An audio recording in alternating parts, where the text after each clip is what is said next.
Good evening. It's Wednesday, July 1st, 2026. Welcome to the regular meeting of the Larkspur City Council. It's 6:03 p.m., so I'll call this meeting to order. Madam Clerk, can we do a roll call, please? Councilmember Candell, I am here. Councilmember Marquez, Here. Councilmember Way, Here. Vice Mayor Paulson, Here. Mayor Andre. Here. Please rise and join us in the Pledge of Allegiance.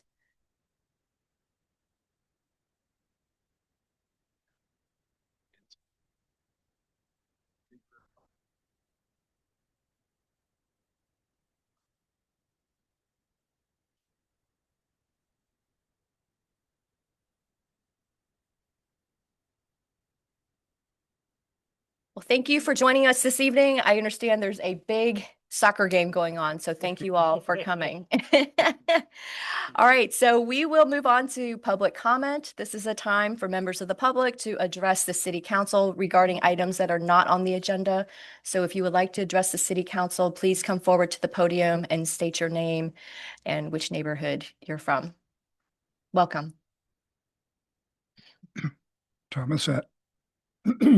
Thomas Atkins, 634 Riviera Circle, Larkspur, 1 block from the west entrance of the high school.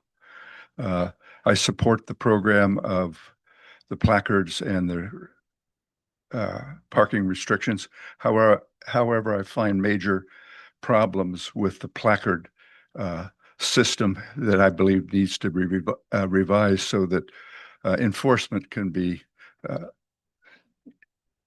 more effective. The first few months that the program was involved, Sir, I'm sorry. So are you talking about the parking program in the Larkspur Marina neighborhood? Yes. Is that what you're talking about? Yes. Okay, that item is on the consent calendar. So why don't we pull that item off the consent calendar and you can discuss it If I then. may, I called yesterday to your secretary's office, Yes. who specifically said this is the time I should make my presentation. I specifically saw it with 4.3 on Right. your list, and I was told not to do it then. Okay. City manager, yeah. I'm going to speak on behalf of the city clerk. I think the gentleman was told that barring the council polling an item, because only the council has the authority to pull a consent item, this is the appropriate time to speak.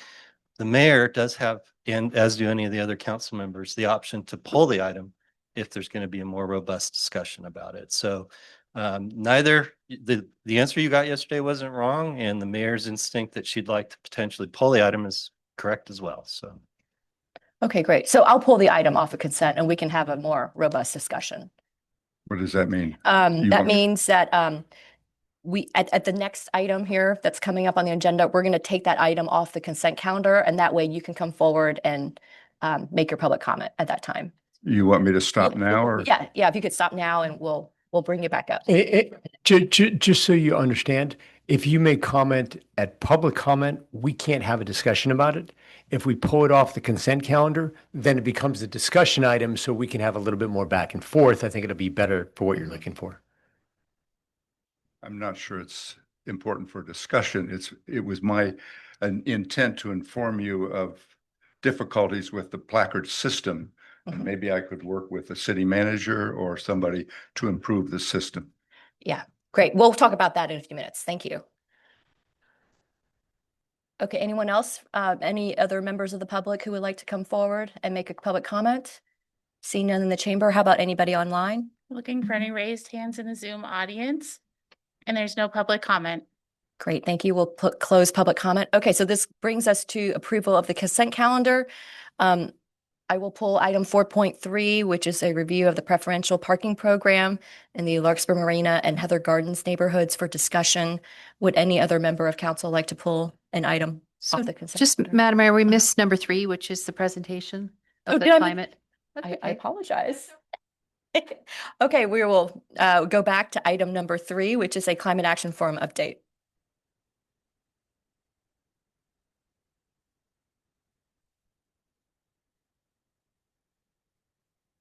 The short presentation, so we'll get to the consent calendar soon, I promise. All right. Good evening, Madam Mayor, members of the City Council, and members of the community. My name is Shannon O'Hare, and I am the Assistant City Manager for the City of Larkspur. And this evening, I'm giving you a brief update on the Climate Action Forum and our activities.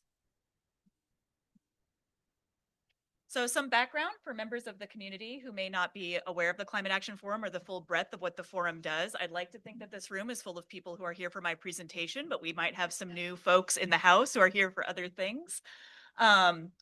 As outlined of our climate action plan, it's Larkspur's goal to reduce greenhouse emissions to 40% below 1990 levels of emissions by 2030. About a year ago, a little more than a year ago, the City Council passed a resolution creating the Climate Action Forum, which would be a space for members of our community, staff, our partner agencies to all collaborate to how we can reduce our greenhouse emissions to get to that goal of 40% below 1990 levels or beyond. On April 9th, 2025, that was the inaugural meeting of the forum, and it was created to complement and help inform other community regional partnerships and further our goals. And after a series of meetings over 2025 and 2026, the CAF coalesced around 5 impactful and feasible options to reduce our emissions and achieve the targets from our climate action plan, as well as some other countywide plans that we had been collaborating on through the years, including the countywide electric vehicle acceleration strategy and the Marin County building electrification roadmap, which really operate as extensions of Larkspur's climate action plan and our neighbors' climate action plans. So 1 year later, after we met, in April, the CAF brought 5 greenhouse gas reduction priorities to the City Council. They consisted of EV charging infrastructure, building electrification, equipment electrification, vehicle electrification, and public outreach and education. The City Council at that meeting endorsed these above priorities at that regular meeting on April 9th, and the CAF and city staff has collaborated in the time since to move forward with a work plan for these 5 priorities that I'm presenting this evening. And we really are focusing on what we can achieve and hope to achieve in this fiscal year. So we have something actionable to report to you folks the next year. And also, if there's any questions from the council during this presentation, please feel free to interrupt me or ask for any clarification or expansion on our activities and what we're doing. I'm happy for this to be a back and forth conversation. So under our EV charging and infrastructure goals, we've increased EV charging options at our new library. And when we build our new recreation facility, there'll be increased options at Piper Park. The city will engage commercial and multifamily sites to discuss the potential for EV charging and capabilities in Larkspur for Larkspur's employees, customers, and tenants of those properties. And the city is working on improved visibility, signage, and outreach regarding EV charging options in Larkspur. We have a whole lot more than we've had. Things are moving really quickly. Folks who already have EVs usually have an app and know where these things are. It's really about broader awareness. One of the biggest, even still, barriers for folks to purchase an EV is either having charging on site next to your home, especially if you're renting or your residents, and also just that range anxiety. The idea of, I don't want to be stuck somewhere and I don't want to have to be towed. So when you see that there's more options and that things are changing really quickly and you're not relying on 1 or 2 public chargers and maybe some Tesla superchargers, that can make a difference. And it's also something that's very achievable. So in the work plan, staff continues to evaluate EV charging policies for our public chargers and how to best use those and strike a balance between making sure that there's enough availability and folks aren't staying too long, as well as recouping our costs, at the same time incentivizing folks to use our chargers and to make that attractive to people. We're also always looking for grants from outside agencies and ways to help us both with installing the chargers, any grants there might be for ongoing maintenance. Really anything that's out there that's free or cheap money is great. And on the side of multifamily and commercial landlord engagement, outreach is going to take place in summer of 2026. On building electrification goals, it's to adopt and enforce advanced green building and electrification reach codes that strongly encourage, particularly the installation of heat water pumps, space heaters, and induction cooking. These are some of the things that CAF has identified, and I also want to shout out to CAF. There are a number of people on the Climate Action Forum who have worked in this space, who have done it in their own homes, done it at their properties, who've really helped staff understand how this is working in the community and in the industry. these are some things that when people are making improvements to their properties, I don't want to say it's necessarily easy, but it's very doable, even if you have an older property or a historic building to modernize and to electrify. Also promoting electric appliance benefits in city communications and at the counter in the community development department. Again, it's about awareness. The space is moving fast. What's available is moving fast. The cost has gone down. Letting folks know that the next time you have a project or if you're interested, this is a lot easier than it was 15 years ago when it was only the most committed who went through and were ripping up their homes to make this a reality.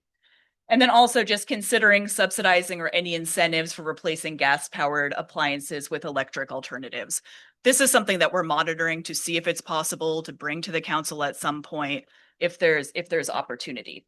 Under the work plan, the city will bring building electrification code options and overview at an upcoming city council meeting. That'll be in a workshop format. And then multifamily site engagement outreach to take place in summer 2026 to see if there's any availability in the community development department to reach out to some of these folks about how these things are possible. Equipment electrification goals. Enforce our current municipal code provisions that require or strongly encourage residences and businesses to electrify leaf blowers, landscape equipment, and small generators. This also includes us. Under our work plan, the city recently purchased an all-electric ride-on mower to augment and over time, hopefully replace, if all goes well, our gas ride-on mower is used at Piper Park and our mini parks around Larkspur, as well as, again, increased outreach regarding leaf blower use to be launched really in fall to do an education campaign. Gas-powered leaf blowers are prohibited in most circumstances in single-family homes in Larkspur, and they're still around. And a lot of times it's because there's contractors coming from all around the Bay Area, et cetera, who may or may not know what our local municipal code has. So focus on education. Because there weren't many pictures and I have an opportunity to show a picture here. This is not exactly how it will look. We'll have some shade covering, etc. But this is the ride-on mower model that we've purchased. We don't have an exact arrival date yet, but we're very excited. We're hoping it gets here sooner rather than later. So when you're walking your dog, taking a jog, playing pickleball or tennis in Piper Park, and you see one of these, know that we're saving on some greenhouse gas emissions. Can I just make a quick comment on that? Yeah. I just want to say I'm really proud of the city of Larkspur for being the first city in the county of Marin to adopt an electric lawnmower. We are leading the way in this area, and it makes me really happy. So thanks to staff for bringing this forward. I will not take credit. Public Works Department identified this and told staff there's a model that we think can work now, or at least is worth trying out. When even a few years ago, we didn't see a ride-on mower model that we thought would fit the purpose for Piper Park. If you see it out there, grass grows really fast.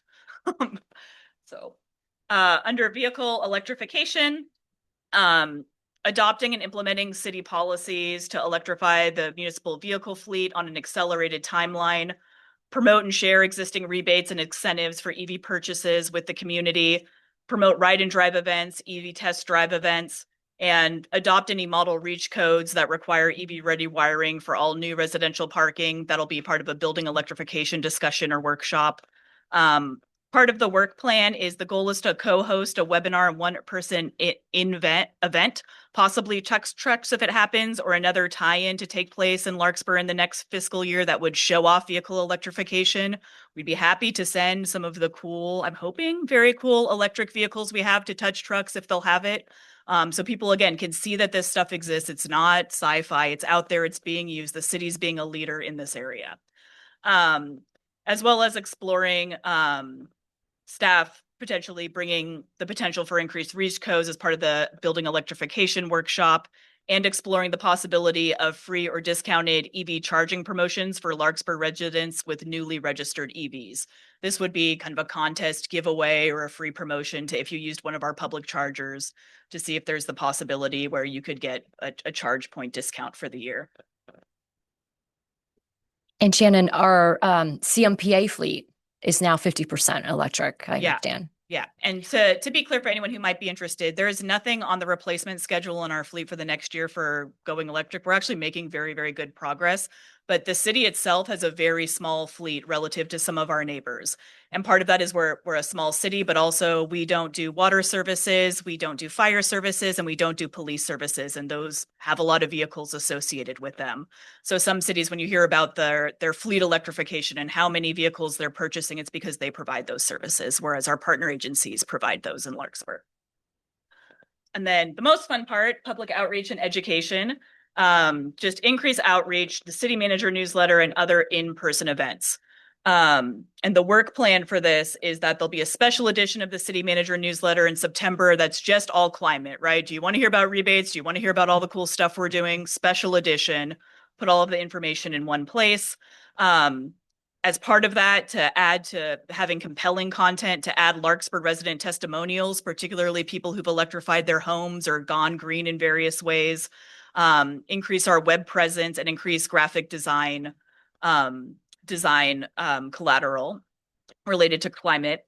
There will be a resilient neighborhood workshop and webinar in our library in September 2026. And for events, Resilient Neighborhoods tabled at Music in the Parks at the June 19th, the last Music in the Parks event. The city is planning to table at the Spring Bon Air Fair in May 2027 and have sustainability be a component of that. And we're also planning ways to coordinate with our schools. We were lucky enough and privileged enough to have some members of the high school attend one of our CAF meetings, and they really identified a lot of things that are happening at the school level for sustainability that we could potentially piggyback on, collaborate on, expand on. And then also updating and expanding our library sustainability features. We had a diagram that came out with the library opened. We're adding to that to add additional climate information, add information about the habitat garden that's now there, and really, again, educate the community about what the city has done to increase sustainability. And finally, just increase climate communications at the library and recreation events and programming. Those are two of our highest touch outreach points to the community, and they're also usually pretty fun. Get to show a couple more pictures, which is nice. An example of this is that we created a coloring book of our library and its sustainability features for children. This is for a little bit older children. I had to remind the person who was coming up with this that my 3-year-old would have an interesting time. This is more of the adult coloring book thing for kids a little bit older. But again, it's just a way where when you walk into our library, you don't necessarily know everything that went in to make that building sustainable, all electric, and climate friendly. And then this was Resilient Neighborhoods tabling at our Music in the Parks on June 19th. So thank you for everyone who was at Music in the Parks, but also for Resilient Neighborhoods for coming out to Larkspur and talking to our folks. So that's the conclusion of my presentation. I'm happy to answer any questions about this item. Go ahead. Councilmember Pauls. Yeah, great. Thank you, Shannon. That was really helpful and clear. And just a, sort of 30,000 foot view perspective. So I looked it up. I think every Larkspur resident burns about 5.5 metric tons a year. And it seems like, we're still a third away. We need to get to 3 to reach our goal. And a lot of it is residential. I think MCE has actually, reduced the carbon footprint, and it's still in the vehicles. So on that list, would you say public EV charging is the most important thing we could be going after? And that seems really stubborn. How do we, if we only have 3.5 years or so to reach the 2030 goal, how do we get there? Yeah, so when we identified, you'll see EV charging in some ways was there twice, right? There was like EV charging was called out as well as electric vehicles. That was actually 2 different priorities identified. And that's because there is so much, we have so far to go there. And there's also a fair amount people can do at the individual level and some we can do locally. I think one of the things staff, which has been exciting about the new library building, and the opportunity for that is that we're able to see in real time on the back end of that app, staff who has access to it, how people are using our EV charging now that we have more of it versus a couple of spaces, when they're using it, what the demand might be, et cetera. So to answer the first part of your question, yes, it's one of the things we can be going after, that if you install an EV charger, it's there, it's immediate, right? Like someone can plug their car in the minute it goes live. At the same time, we want to make sure that, we're putting chargers where it makes sense and that folks are using them, et cetera, because I don't want to say there's diminishing returns, but there, a lot of the EV charging, and I think where there's a lot of work to be done is at multifamily sites. And then when folks get an EV and have it in their own home, nearly everyone, not everyone, will have some kind of charging at their residence that has made that investment. So public charging is great. It's something we can move the needle on, and it gets used a lot. And frequently, but I don't think if we just like upped by 300% that you'd see the carbon reduction go down, accordingly. At some point, you can only go so far.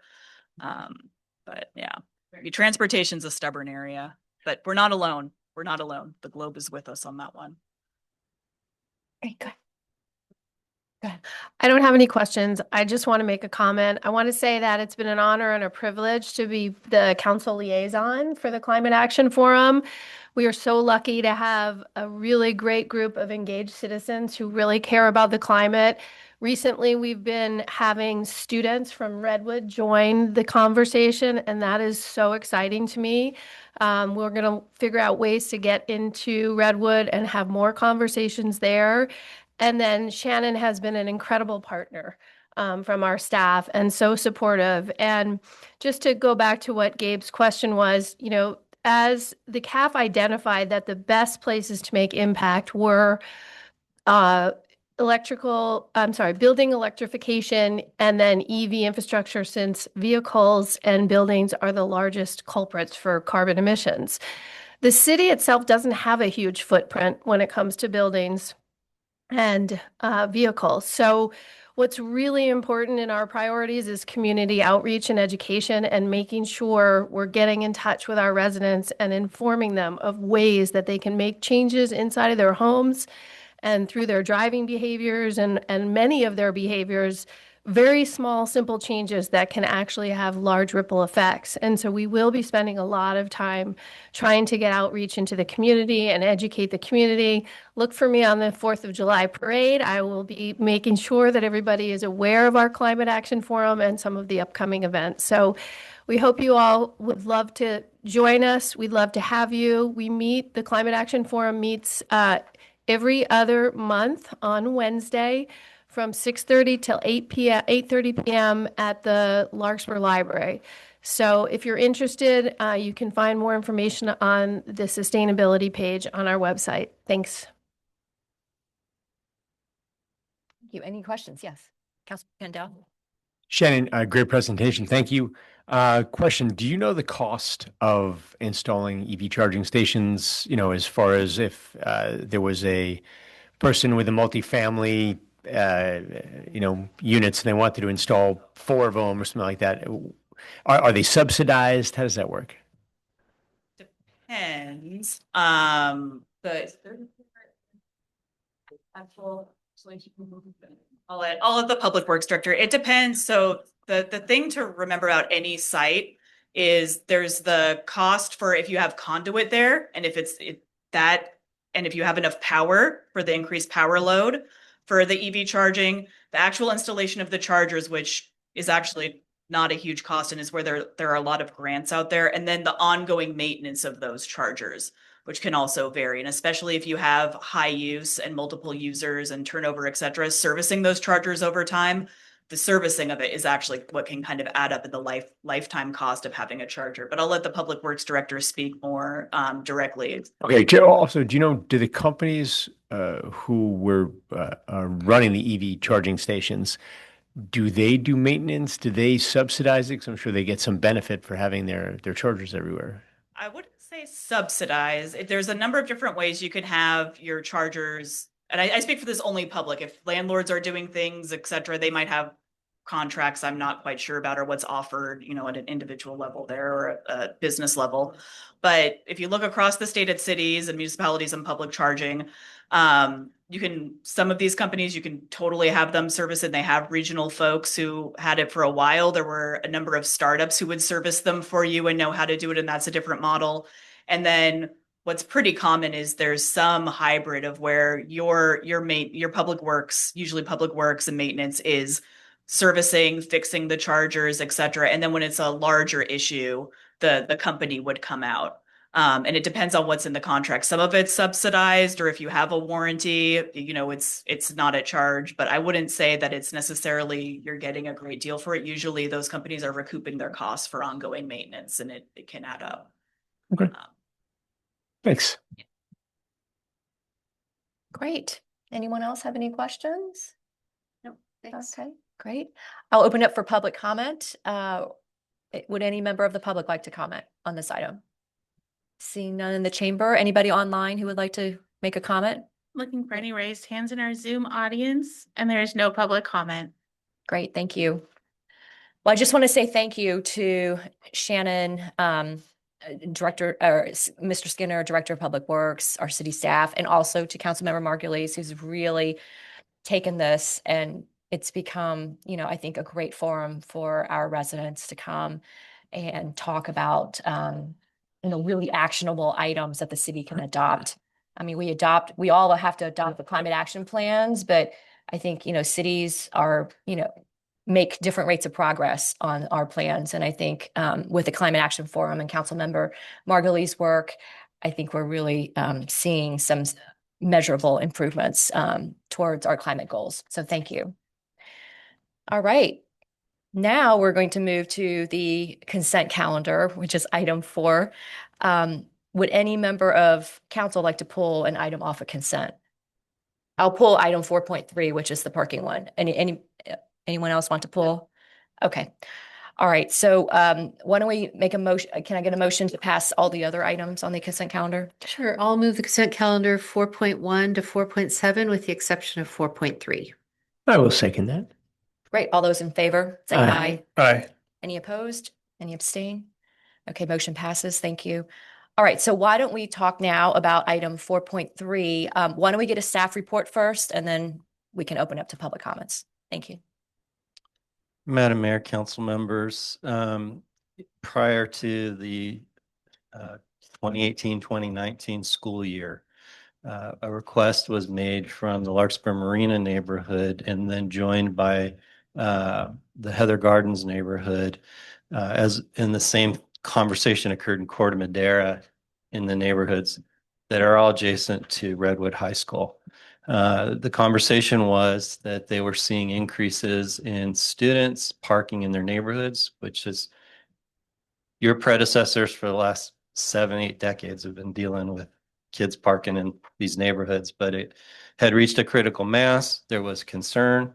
There were concerns that some of the kids were not necessarily being good stewards and neighbors. When they would go park, they would leave trash. There were concerns about safety, that some of the kids were zipping through the neighborhoods at greater than appropriate speeds. And so there was a petition made to create some sort of preferential parking program. A preferential parking program is a program whereby the city council determines that a public policy situation is such that they are going to take a public good out of the public's right to use and limit it to specific members of the community. And so in this case, the council created a program that takes on-street public parking and requires somebody to have a permit during the school year to park in these two neighborhoods. Initially, the program covered both neighborhoods in their entirety. The Marina Neighborhood HOA, Property Owners Association, created a parking committee that was the liaison to the city to keep examining the program, and the liaison to Central Marin Police. And over the years, the program's been modified a number of times. A critical point of why this report is brought to you every year is that from the get-go, staff pointed out that if there wasn't a revenue stream, then this was going to be a subsidy of some level from the city. The council ultimately decided not to charge for this program, but said that each year it would revisit both that question and other questions that may or may not be brought up by the community. And so we do a survey every year to find out from folks what they're thinking. So that's kind of the situation at the moment. The program no longer covers both neighborhoods because we have accepted petitions to leave the program. There are members of both neighborhoods that felt the kids weren't parking in their part of the neighborhood and they didn't want to deal with the permit program. So we periodically now have people who want to petition their way back in, and there is a process for that as well. I'm available to answer questions. I want to acknowledge that the city clerk and one of our other staff people do a lot of the work annually to make this program available to the residents in those neighborhoods. And Central Marin Police does periodic patrols to deal with the situation. Great, thank you. And yes, council members have questions? Quick question. Do you have an estimate of the cost the city is subsidizing when you throw in the police patrols and any other staff time that it takes to administer this program? Yeah, so we provided in the staff report what we think is probably a rough idea. And based on those numbers, it's about 17,000 cost and about 13,000 is coming in off of citations in terms of offsetting revenue. Now, the way that program's set up, the revenue goes into Central Marin Police. So we leave it there. We don't actually take any into the city to defray our costs because the personnel that we're using to do enforcement, they're also doing other enforcement that's related. So it made sense to just leave the revenue there. Just a couple minor questions. So I think that tickets are $100. Is that? I don't know the current number. I can get that for you. That's fine. You probably do the math going, why is this number so low? It's because the vast majority of ticket revenue goes to the courts. Okay. Okay. But either way, it sounds like there's over 100 citations that have been issued. Well, as it says in the report, there were about 200. 200. Okay. In the last year. Okay. And does that include e-bikes or No, this is just people who are parked in the or neighborhood. four-wheel vehicles that Yeah. are parked? Okay. Great. Thank you. Any other questions? I just Yeah. have one quick question. This is regarding the your comment that vast majority of the money from ticketing goes to other agencies we use for the ticketing. Would that hold true if we had our own private enforcement, community enforcement person here for working for the city of Larkspur? Could we actually manage the processing of the tickets through the city and avoid paying off other platforms and agencies? I'll have to defer to the city attorney to explain the complexities of potentially doing our own parking Okay. administration and enforcement. Essentially, to capture all that revenue, we would not use the courts at all. So we'd have to, if I understand it correctly, we'd have to create our own adjudication and petition process for evaluating the tickets. I think we're talking about a pretty high price. Am I on the right track? Sorry, forgot All right. forgot I've got my own microphone. There are also private services that will handle the administration of citations for parking violations, but of course they also charge for the service. So the city is never really going to recover 100% of the citation amount. Okay. Thank you. Great. Any other council members have questions? Okay, I'll open it up now to public comment. Mr. Atkins. Again, Thomas Atkin at 634 Riviera Circle within 1 block of the west entrance to the Redwood High School. When the program initially began, it was very successful. But in the past year, I think the enforcement has fallen off. Let me state that I'm retired. I spend a lot of time in my garage with the open garage door so that I see the students, et cetera, et cetera.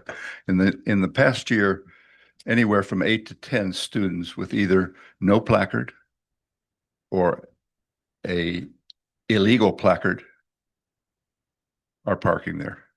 And it's difficult for the enforcement people. I don't want to blame them, but many of the enforcement people that come around don't completely understand the rules and regulations as set up. Let me talk about the students. I sold my car, but I kept it so that I could show that to you. It's white because of the sun. Normally it's yellow. You see at the top, the license is written on a felt pen. Easily, I can take a alcohol sponge, wipe that out, and write in whatever license plate number I want. Another problem is when you hang it on your rearview mirror, much of this is obscured. So the enforcement officer comes around and looks at the car license number and tries to see, does it match the placard? He can't do it. She can't do it. So I think the placard needs to be revised so that, and the second thing is there is the resident placard ID, the 0164 at the 1. That's permanent. You can't adjust that. The control officers that come around, in which I know there's a scofflaw because I watched the student get out and go to school, and you can't read the number. I say, check the permit number. He says, we have no access to that. I guess to summarize it, I support the program, but I think the placard system needs to be revised so that the automobile license is permanent and is visible to the enforcement people. I'm available to work with anybody in the city offices with my experience of lots and lots of scofflaws. Anyway, thank you. Great. Thank you for your public comment. Does anyone else have a public comment? Please come forward to the podium. Thank you. Hi, my name is, can you hear me? Yes. Okay. Yes. My name is Vicky Young. I live at 3 Via La Brisa, and I've talked to Jan Sports a lot. I am the point person for parking in the Larkspur Marina. And we have had restricted parking. I've lived in my home for 51 years. We have always had restricted parking. We have never had a program that's worked as well as this one. But Mr. Atkins' point, there are so many of these yellow tags out there, they couldn't possibly be. We need to go back to a program where the residents get a sticker that they put on their car. When I see a car with a low sticker number, because they're issued sequentially with a low sticker number in the 100s or 200s, and a brand new car with a 9 license plate. Somebody's, and I don't know where they get them. I'm not accusing anybody, but we need to come up with something that is permanently affixed to the vehicle, because these stickers are like a dime a dozen. And I do call the police all the time. I've been told, take a picture of the license plate on the car. I'm not a tall person, and these cars are really tall, and I have done that. I don't think it's done any good. What does do good, I stand out in front of my house, and when the police come, I give them the license number and the make of the car, and they do ticket if you call, but that's like a part-time job. And also on Via La Brisa, and I've also been hearing complaints from the 600 block of Riviera Circle, which is the one that is directly across from the, I guess the west entrance to Redwood High School. Those kids just fly down that street. I think we need to have, we get the little placard that says you're going, like 60 miles an hour instead of 25 or something. We need to have people there ticketing. There are predictable times when school starts, lunchtime, and after school. And the police, when you call them, and they say, well, the car has a placard, but there's, as I say, it's like monopoly money, these placards. So thank you for holding this meeting and getting public comments. I appreciate it. Thank you for your public comment. Yes, please step forward to the podium if you have a public comment.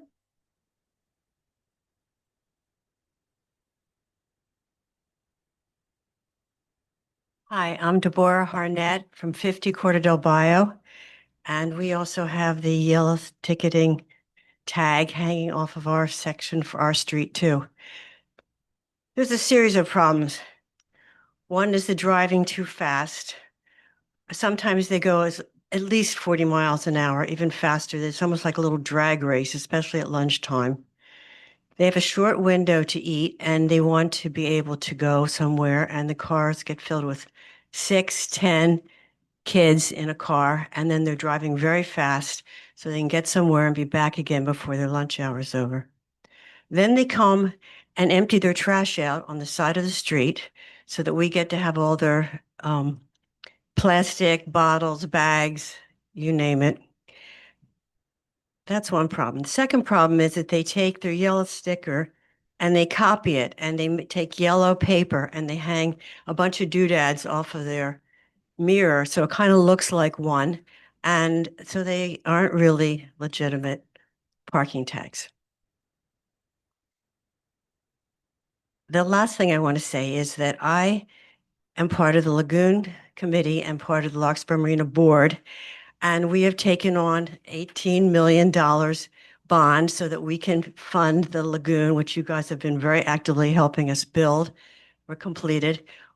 My taxes will probably be over $40,000 by the time I add the bond to it.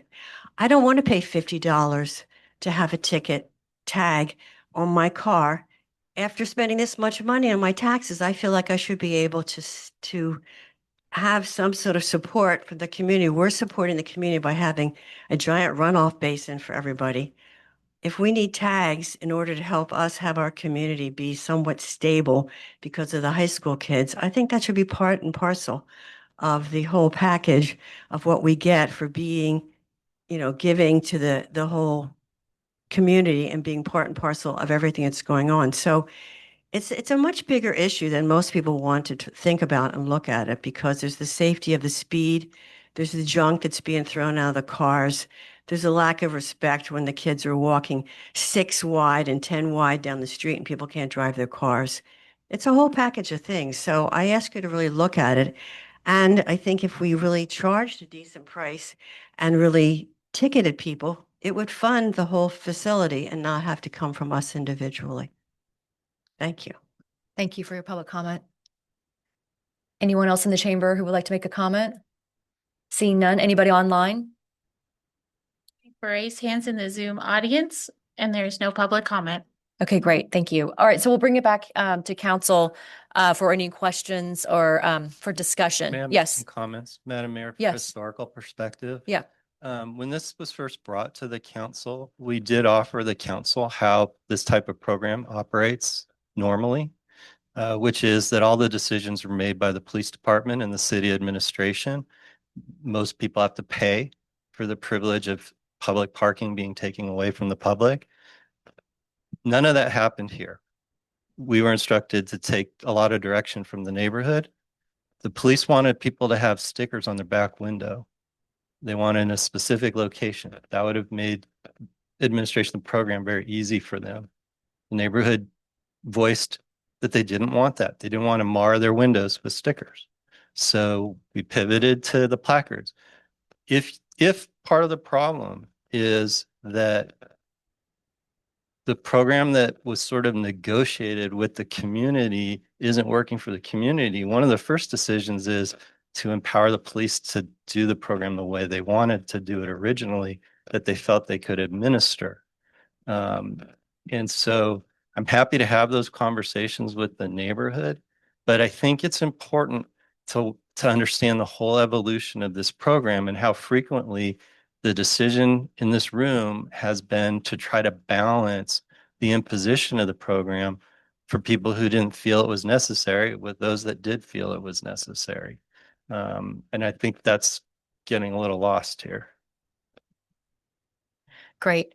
Well, does it make sense, just given some of the public comments, for city staff to engage, representatives of that neighborhood to see, does it make sense to engage and then see what alternatives there are to the placard system?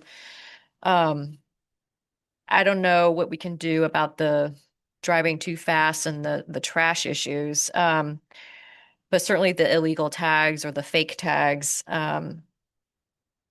maybe we can maybe we can engage representatives from that neighborhood to have a conversation and see what other solutions might be the neighborhood might be open to. Like I said, I'm happy to do that. I just want to make sure we all have the perspective that these decisions were made in a room full of residents from those two neighborhoods.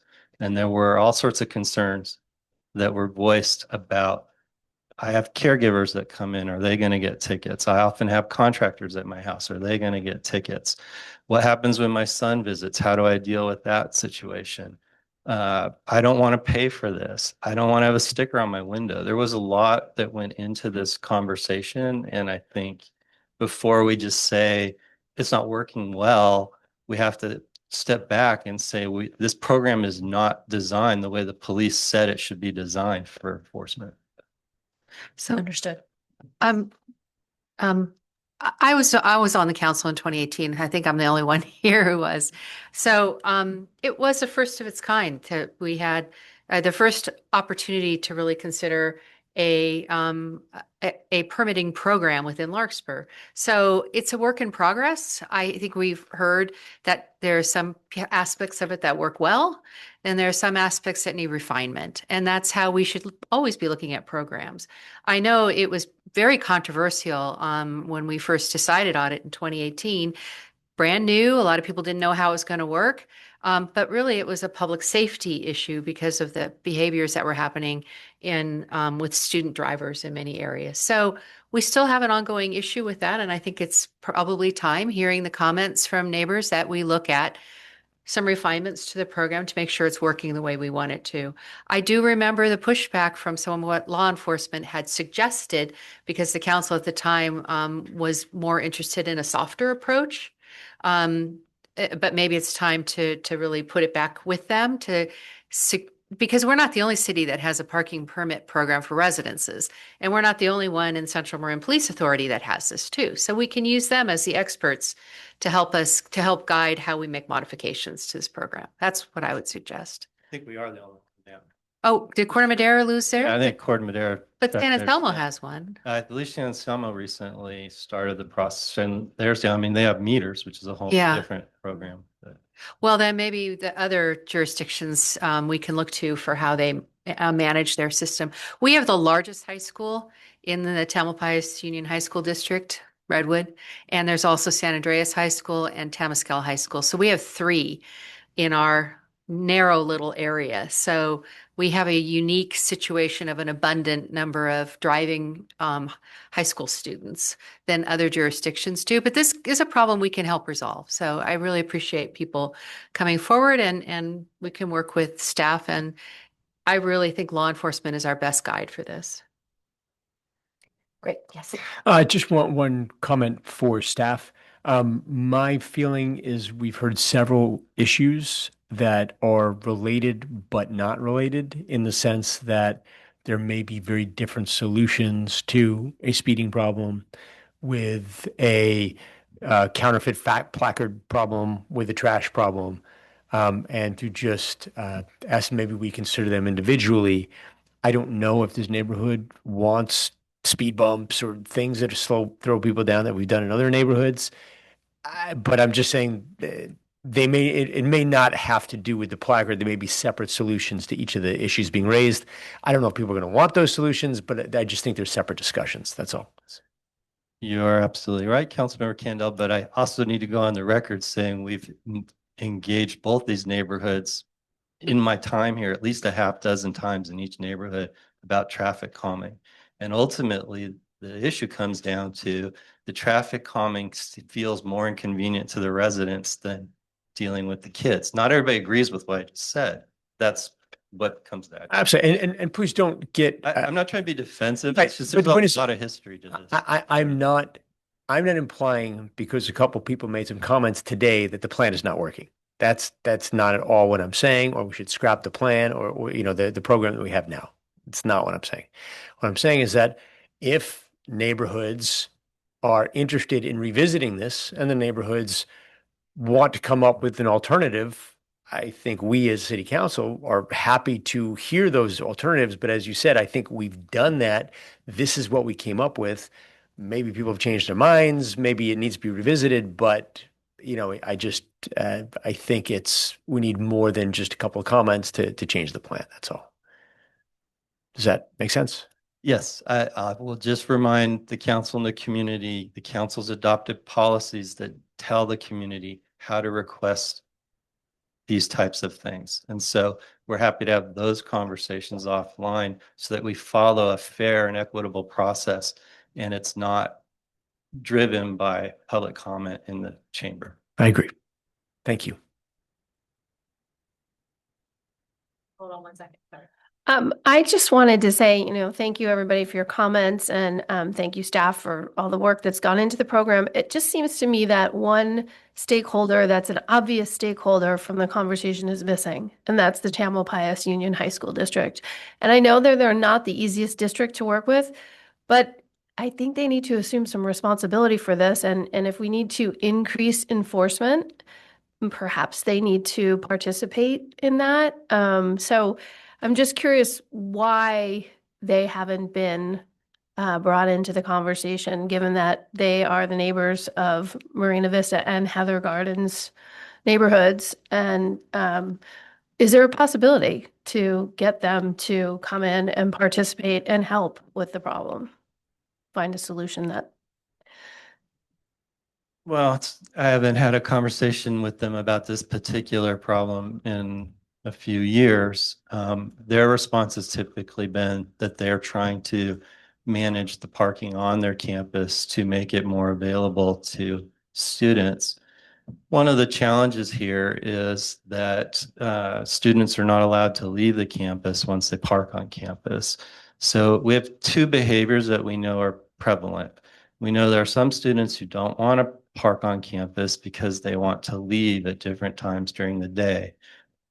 That's a discussion about whether or not the campus itself should be closed during the day, and I'm not in a position to engage in that conversation. The second issue we know about is that those permits are in demand, and once they're all allocated, the challenge is a lot of kids get their driver's license as the school year goes along. And so by the end of the school year, you've got a bunch of students who are now driving to school, but there's no permit for them to get to park on campus. I can only speculate, but I don't anticipate the school district will offer up resources to deal with parking in the neighborhoods, but we can try to have that conversation again. Yeah, it feels that though if they are a closed campus and they're trying to discourage students from leaving, that they would be interested in enforcing this type of, reinforcing that it is a closed campus and helping with enforcement. But I think it's worthwhile trying to get them involved. Great. Thank you for the thoughts. And one of the public commenters, mentioned just putting a police car there. I mean, every once in a while, if you just have a police car, sitting there and at 8 or 8:30 a.m., I think that really kind of deters some of that type of activity. So that happens quite a bit during the year. Okay. That the police position themselves to remind everybody that they're there. In fact, I drive that corridor every morning. I see where they've chosen to be, and it's at different locations throughout the school year.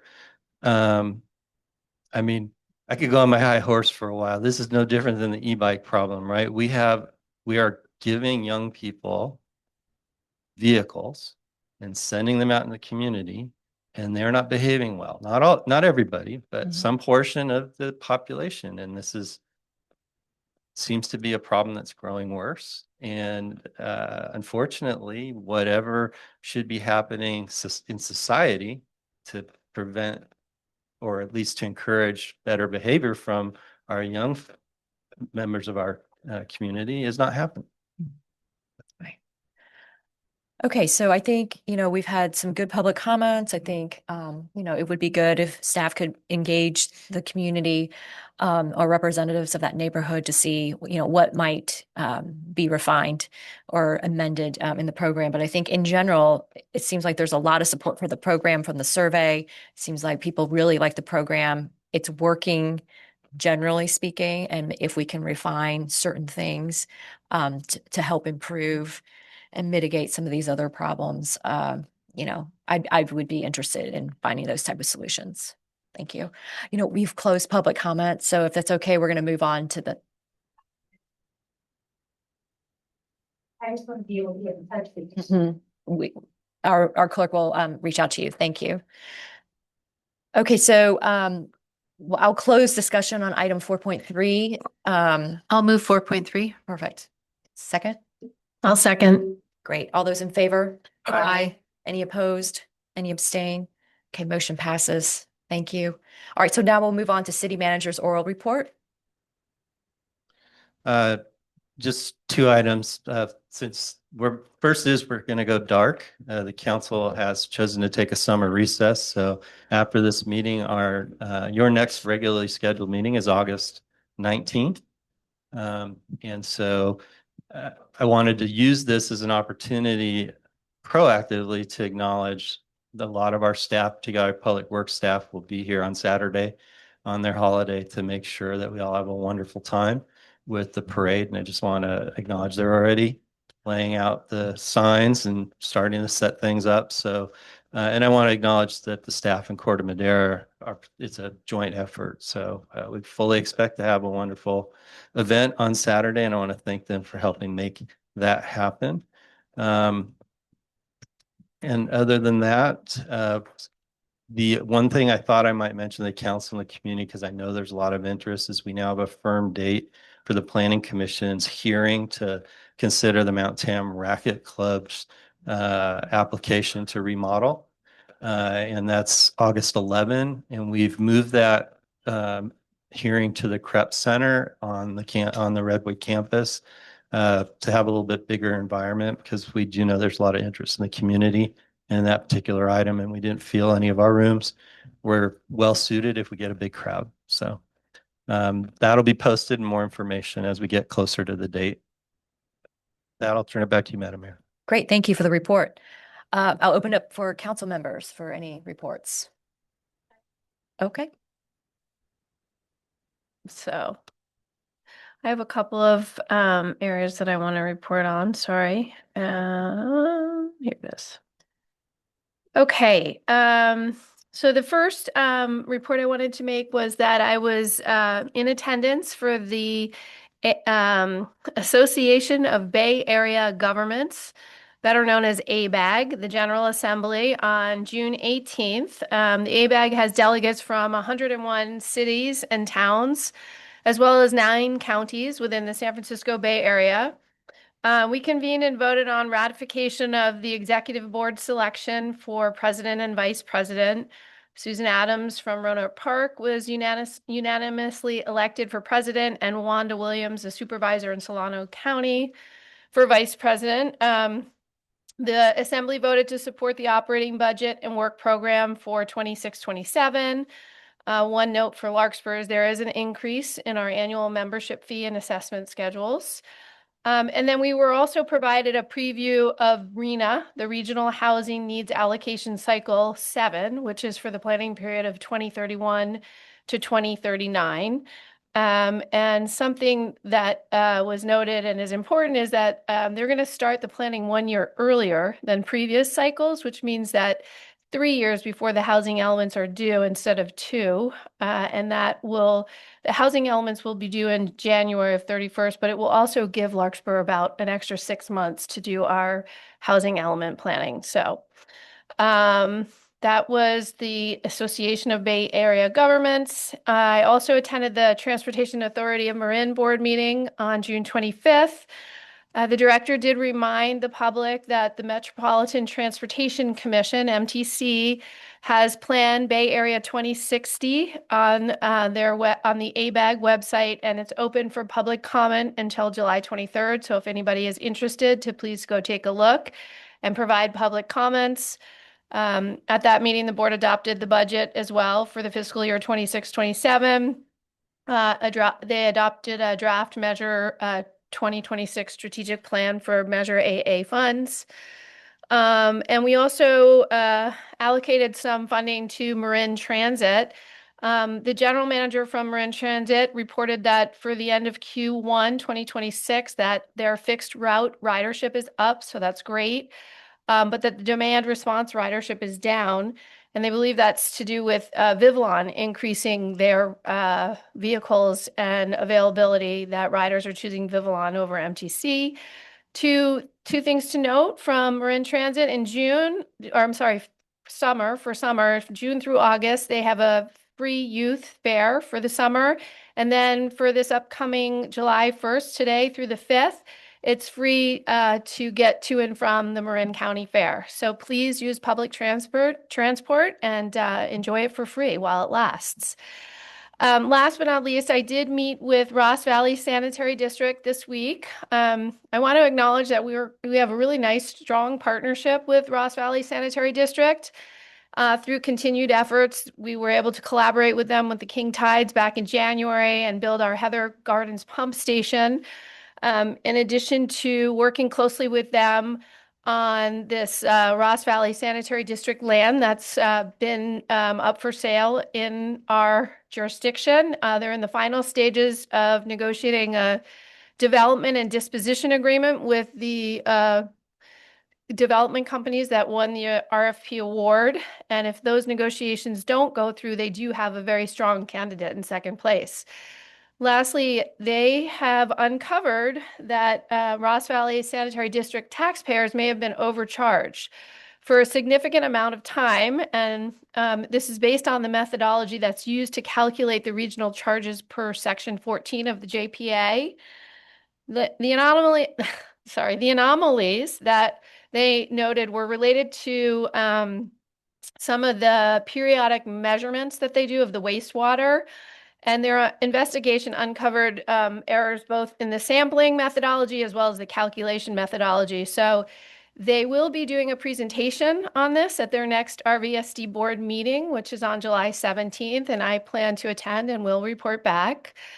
They're also in the midst of trying to resolve an ongoing disagreement regarding an inherent conflict of interest in the recent vote and decision to have Central Marin Sanitation Agency to take over the management of San Rafael Sanitary District. So they are trying to resolve this issue through the channels provided in the JPA sections 19A and B. But if they're unable to resolve the dispute satisfactorily, they will resort to filing for mediation as provided in section 19C. So the RVSD staff is focused on the fiduciary responsibility to the ratepayers and encouraging consolidation of the districts to remove future conflicts as a long-term solution, as well as some near-term solutions, including changing the JPA so as to provide more equitable representation and ensure that all perspectives are heard and integrated. It's expected that Marin IJ will report on these topics soon, so you may want to look for their report as well. And that's all I got.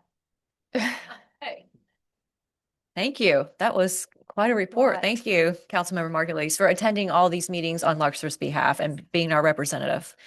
Okay, anybody else have any updates? Just quickly, I've been sitting in this role for about 13 years and I'm retiring. So we are actually having an election in November for city council. Everybody's tired of hearing primary things, but November election will be coming around the corner and there are opportunities to run for city council. So I encourage everyone to give Allison a call and find out what that entails if you're interested. But I am also, as a lame duck, trying to arrange council candidate meet and greets and conversations so that all of the community can meet the people who have stepped forward to run for city council. So at this time, we have 3 in the works, September either 9th or 10th in this chamber. We'll have to firm this up soon, but that's an opportunity to meet the candidates and ask questions. October 1st. Will be that's one's hosted by the Chamber of Commerce. October 1st is going to be hosted by the Larkspur Community Foundation, and that will be in the Drake's Landing community room. Everybody aware of where that is? We have an actual community room near the Bon Air Shopping Center that is available for public use, and it's part of our opportunity to reach out to community members who live on the other side of the creek. That's October 1st. And then the Tamalpais, which is one of our largest constituencies, the high-rise building, they used to, for decades, hold a candidate meet and greet, and they are going to do it again this year. The first week in October, and I'm nailing down the dates for that, the 5th or 6th, probably. So it will be open to the public. You're all welcome to come and get to meet people from the community and get to ask questions of the candidates in a casual setting and hear what their platforms are. So I'm happy to be trying to do this because we really haven't had a contested election for a while. And I really think it's an important part of our community is all of us are here as volunteers essentially, and we want to make sure that everyone knows that they're included in this opportunity to work in these roles or to volunteer for a board and commission and to really serve the community in a passionate interest that you may have or a skill set you may have. And this is only one role, but it's an opportunity to learn about all the other things you can do. So thank you. Wonderful. Thanks for that report. And also to let the public know that the filing period, if you're interested in running for city council, opens, I think, next week. So. No, wait, Allison's shaking her head. Oh, the 13th. I'm sorry. Okay, July 13th. Thank you. I just have two quick updates. One, the farm stand opened a couple of weeks ago in downtown Larkspur in the parking lot in front of the Legion of Honor. If you haven't had a chance to go down there, I encourage you to check it out. It's every Tuesday from 11 a.m. to 7 p.m.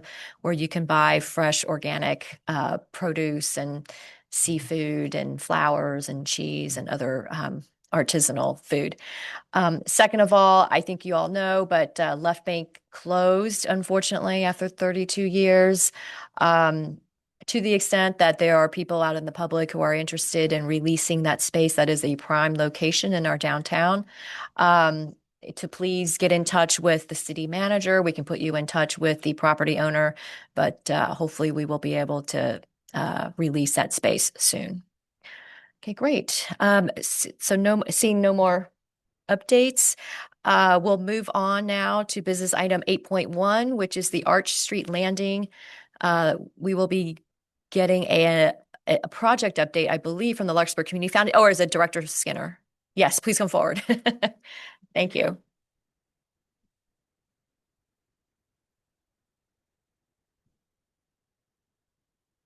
Good evening, Madam Mayor, members of council, members of the public. Julian Skinner, I'm the Public Works Director. So tonight we do have a member or members of the Larkspur Community Foundation who are with us, who will be providing you with an update on the Arch Street Landing project that they're fundraising for. This came before you last year in a request to add to the city's unfunded project list in the CIP. And then with the adoption of the budget this past June, you did add this project into the list of city unfunded projects. The Community Foundation is working on fundraising for it, and they will talk through kind of some of what they've done so far, what they're working on now, and what they're looking at doing over the course of the next year.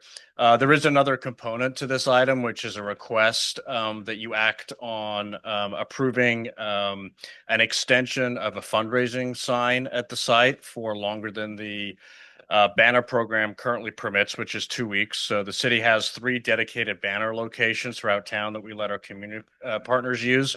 One of them is at the Arch Street steps. And so the Larkspur Community Foundation has asked if they can have their fundraising banner there, but they would like it there for longer than 2 weeks. So it's able to be more effective as part of their fundraising effort. So I will ask after the conclusion of the Larkspur Community Foundation's project update, if you consider that action item. So with that, I think I'll hand it over. Great. Thank you.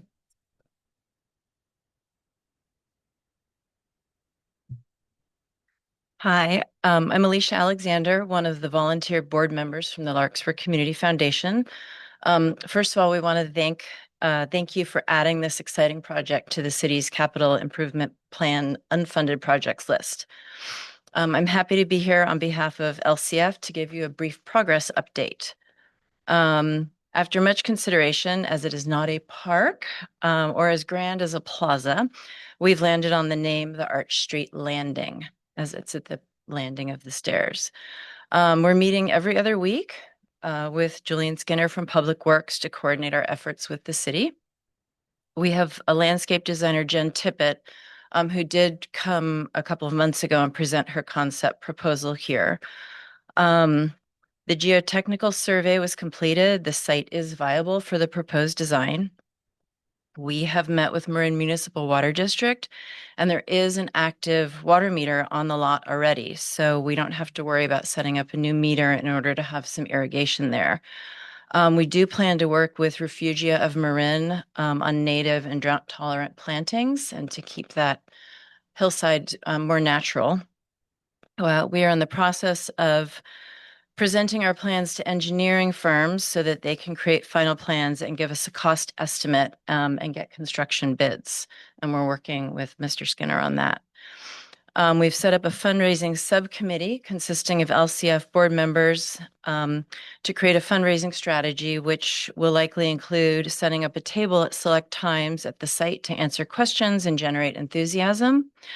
Outreach to different groups within the community, hikers, stairwalkers, bikers, age-friendly Marin, parent groups, realtors, approaching local businesses for their support.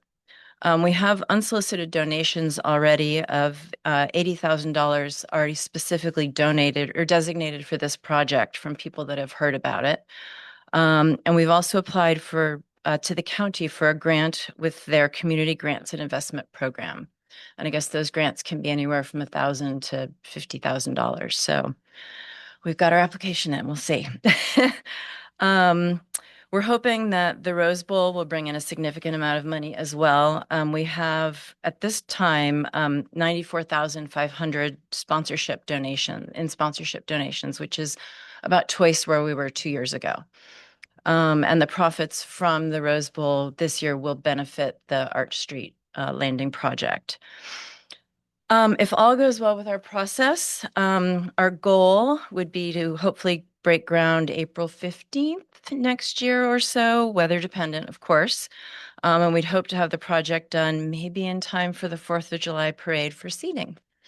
We plan to regularly update the City Council on our progress. And as Mr. Skinner said, we'd love to request an exemption to the city's 2-week banner display duration at the site for fundraising and education purposes. The banner will be a rendering of the draft concept along with some basic information about the foundation, a QR code for donations, and encouraging Rose Bowl ticket purchases. So do you have an image of that?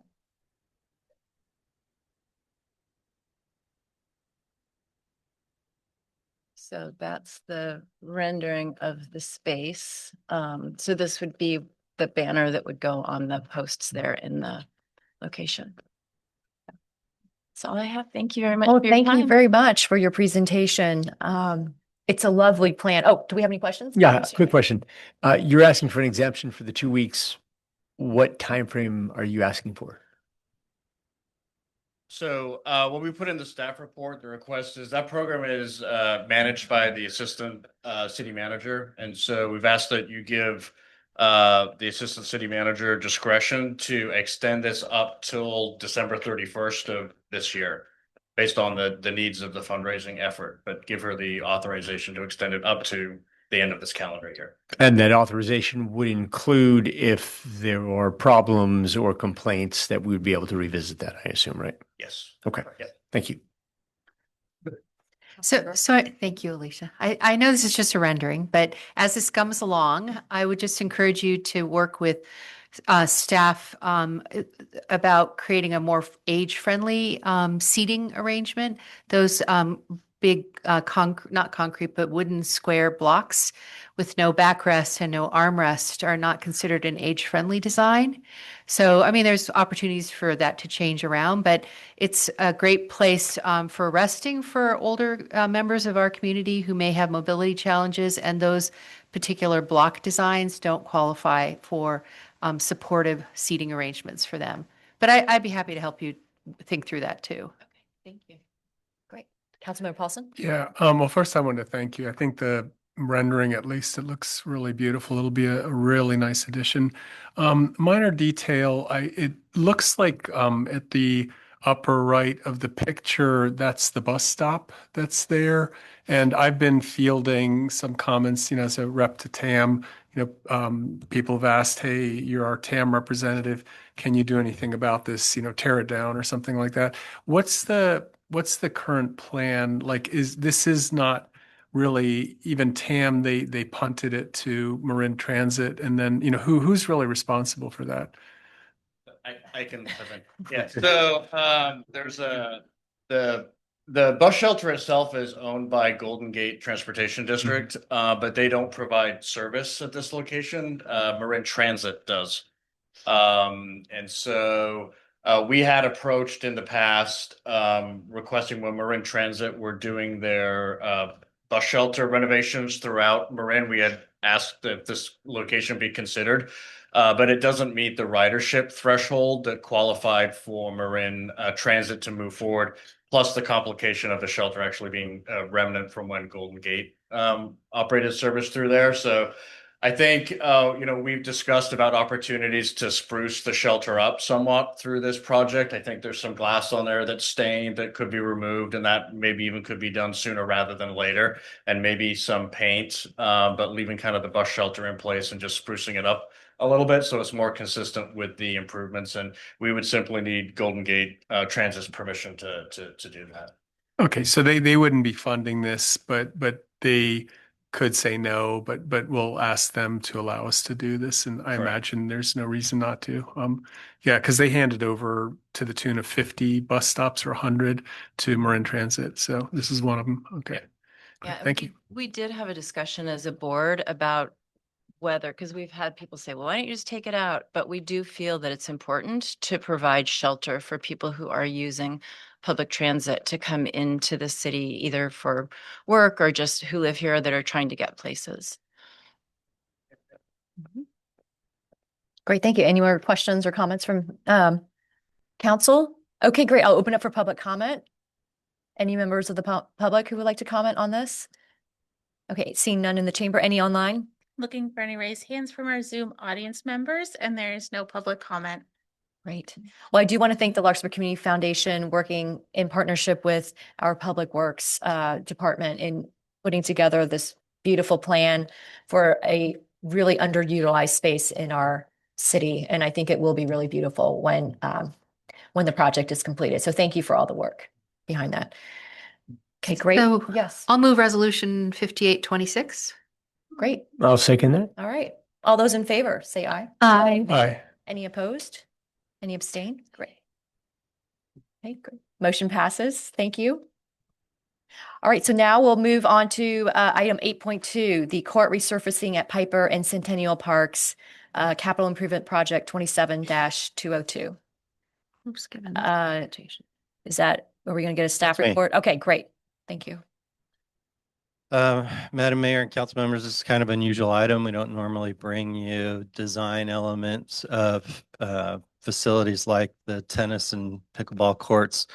But earlier this year in April, we took it to the body that usually thinks about these things, which is Park and Recreation, with some ideas on when we do this capital project to resurface the courts, we could resolve some challenges that we were observing in terms of the two sports that are using these courts by creating fixed spaces that would be allocated to each sport separately.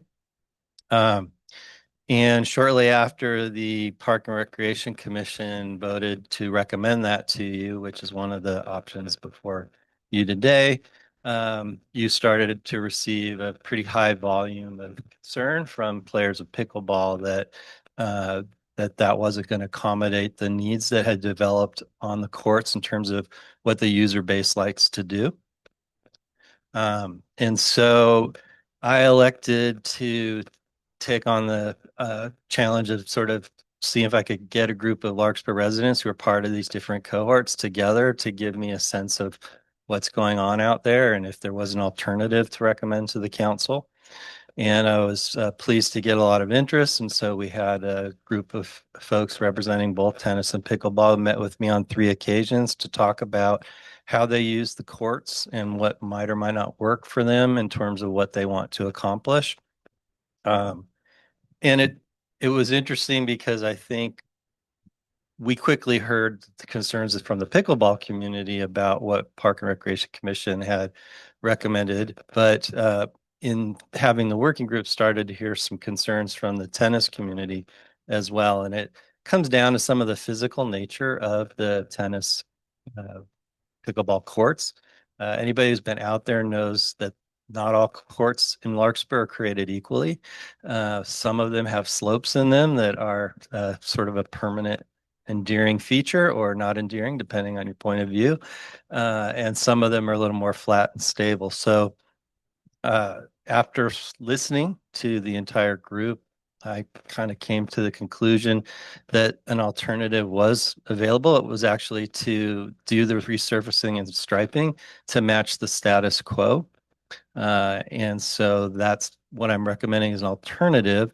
But what I'll talk about in a minute is some programming issues that I think we can also resolve that you don't need to vote on tonight. But I put up a diagram so as we go through this conversation, people may reference the courts. They're all numbered, and you'll hear the players talk about them as courts 1, 2, 3, and 4. And to orient you, 1 is at the west end, 4 is on the east end. The particularly sloped court is court 3. If you go out there, the north side of court 3 has a pronounced slope. And that's not really fixable with a resurfacing to a significant degree. We would really have to tear the entire courts out and build a new foundation to have any chance of creating a truly level courts set up there. And Mr. Skinner tells me that's about 8 or 9-fold the cost of what is proposed in terms of a resurfacing. So what sort of came out of the discussions and listening to the players in the working group about how the courts are being used is that when we first dipped our toe into the idea of offering pickleball and we first started thinking about how to make the courts available to the public, staff suggested and the Park and Rec Commission agreed that we would essentially have time periods where whoever shows up decides what they're going to play. So if a couple of tennis players show up, they set the court up for tennis and they play tennis. And when there's some people waiting and they might want to play pickleball, then they take over the court, they reconfigure it to play pickleball. That sounds like a pretty reasonable approach to sharing a facility, but it doesn't really work well in practical terms. And primarily the reason is the sheer volume of who's playing at any given time. I think I put in the staff report, if 2 people are there playing tennis and then 16 people are waiting to play on the pickleball play because you can play with 4 pickleball courts of 4 people, it's pretty intimidating for the 2 players. And I get that they probably don't feel comfortable about sharing that space. And also it's frustrating for the 16 players. We have 16 people and we want to get on the court and play. And so this idea that we would designate these periods where people will just show up and they'll pick which sport they play, I think is actually at the root of a lot of the challenges that staff's been observing for the last couple of years. And so what I've spoken with this working group about and what I've asked Director Stone from the Recreation Department to think about for future scheduling is we'll have very fixed and distinct time slots for these different sports to use the courts. And that way, tennis players will know when they can go use a court, set it up for tennis and not have to feel that they have to yield because there's a large number of pickleball players waiting, and pickleball players will know that they can count on a certain number of the courts being available when they want to play. And you probably will hear from some speakers this evening that we sort of accidentally stumbled into something that's developed its own life, which is when we started allowing 8 pickleball courts to be active at once, it really invited large groups of people to come play pickup games, and they have developed an entire system of how they work their way through sharing the courts and challenging one another. I don't think anybody knew when we agreed to give 8 courts of pickleball a try, that would sort of be one of the evolutions. So again, the idea that we might have 30, let's see, we might have 8, so with 32 pickleball players going at once and very vibrant and active, you can kind of understand why it might be hard for any number of tennis players to walk up and say, hey, it's time for you to step aside so I can play a match of tennis. So that's why I think programming with time slots should start to work some of this challenge out. One reason I'm recommending the status quo, and then I'll turn it over to you, that I mentioned in the staff report, is we have a long history of supporting tennis as a recreation program. And we have a contractor who does that for us. And as part of that program over the years, we've evolved support for 2 different teams, a USTA program team and what they call the Marin League program team. And when those competitions are going on, they need 3 courts. And during the working group discussions, one of the things that came out was, could we please have a plan where court 4 is still available for our competitions, because that slope in court 3 really is a challenge for us when we're doing competitions. So the status quo gives us the flexibility to accommodate all of that.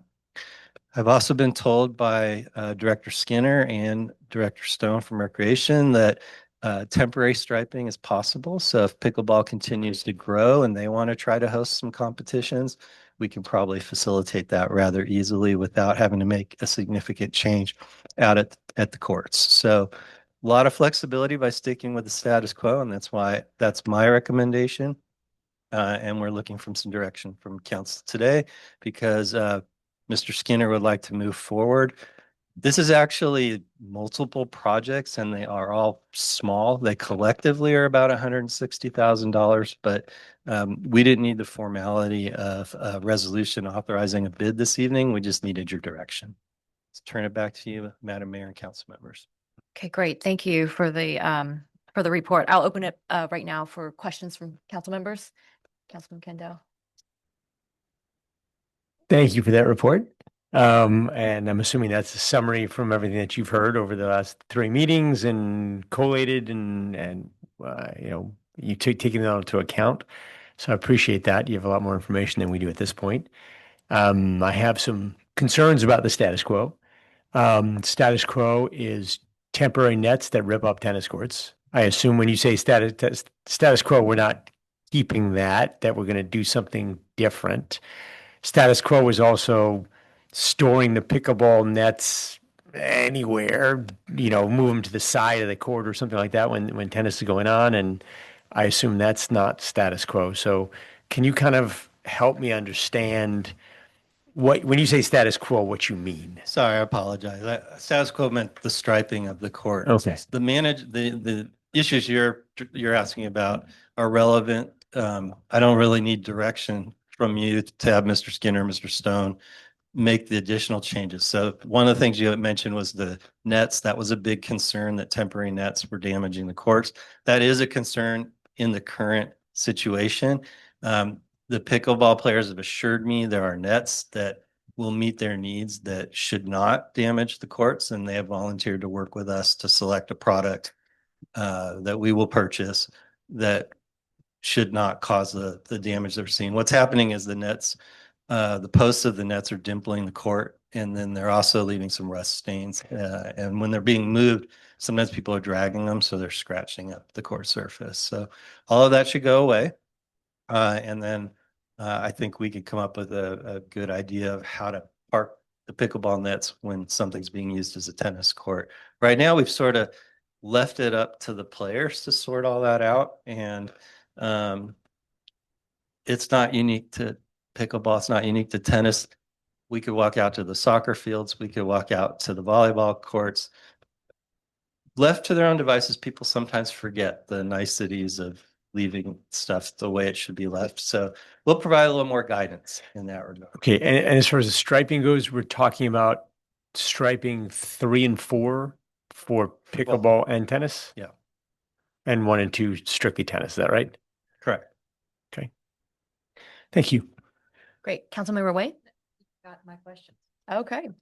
Any other questions? Yes? Yeah, I mostly wanted to thank the city manager. I think members of the community have reached out and expressed appreciation for the patience and the listening, and the public comment speaks for itself. They're in support. Maybe you should sit up here. So anyway, thank you. I just want to echo Councilmember Paulson's comments about your efforts, Dan, to engage our both cohorts, and the public comment was overwhelmingly positive about those workshops, and they really appreciated you bringing them in and walking them through the scenarios, and they were a high compliment. So thank you for your efforts. I echo those comments as well. I do have a couple questions. So how much does the city get from the tennis program? Typically in a year, we net about 15,000 15? net. That's our net. So we take in 75 to 90,000 in revenue typically. But because we use a contractor, we have a cost sharing agreement with that contractor. Okay, so 15,000 net. Okay.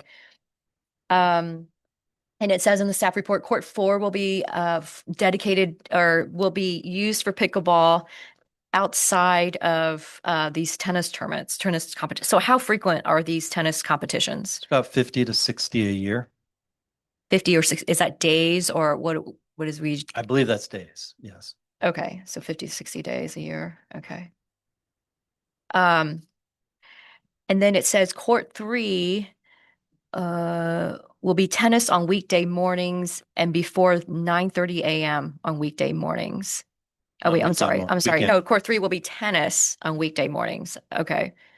And do we know what time weekday mornings that will be or not yet? I'm going to let Mr. Stone sort that out, and he sets the schedule on a monthly basis. So if it might be 11:30, it might be 11. I'm going to leave that to his expertise. He's the one out there all the time. Okay. And before that, okay. So, and then outside of these hours, Court 3 will be pickleball. Correct. Okay. The pickleball community doesn't really start to coalesce in large numbers on a weekday until the afternoon. That's our observation, that they start to show up more in the afternoon on a weekday. Okay. But most of the weekend will be dedicated to pickleball. That is when we see quite a bit of pickleball activity. Okay. We see a lot on Thursday afternoons, Friday afternoons, and into the evenings. Okay. Especially in these summer months, and then Right. quite a bit on the weekend. Okay. All right. Great. Thank you. Okay, so one more question. Yes, of course. When do the tennis players need Court 4? When they're having one of these competitions. Right. When is that though? How often is that? I don't have a schedule. Like I said, it's 50 to 60 days a year is what I'm told between those two competitions, the USTA team and the Marin League team. And do we know, are those 50 or 60 days either the Thursday afternoon, Friday afternoon, or weekends? I'm guessing they're quite often on weekends. Okay. Okay. Thank you. Well, but I mean, I'm sorry, but 50 days, I mean, there's only 52 weekends. Are we? I'm sorry. Okay. I didn't prepare for this. Okay. line. Sorry. I Okay. gave Mr. Stone the night off. There might be tennis players who are better equipped to answer all of these. Okay. All right, we'll right. hear the comments as people say. Okay, great. So, sorry, Councilmember Way, go ahead.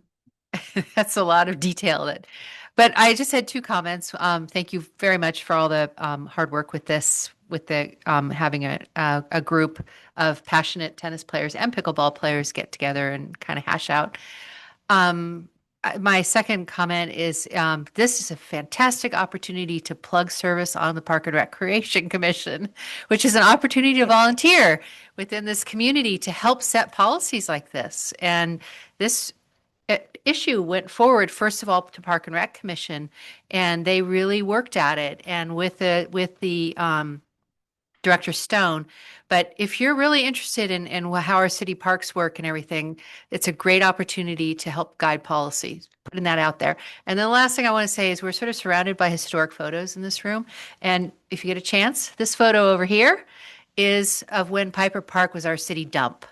So it has come a long way from being a city dump.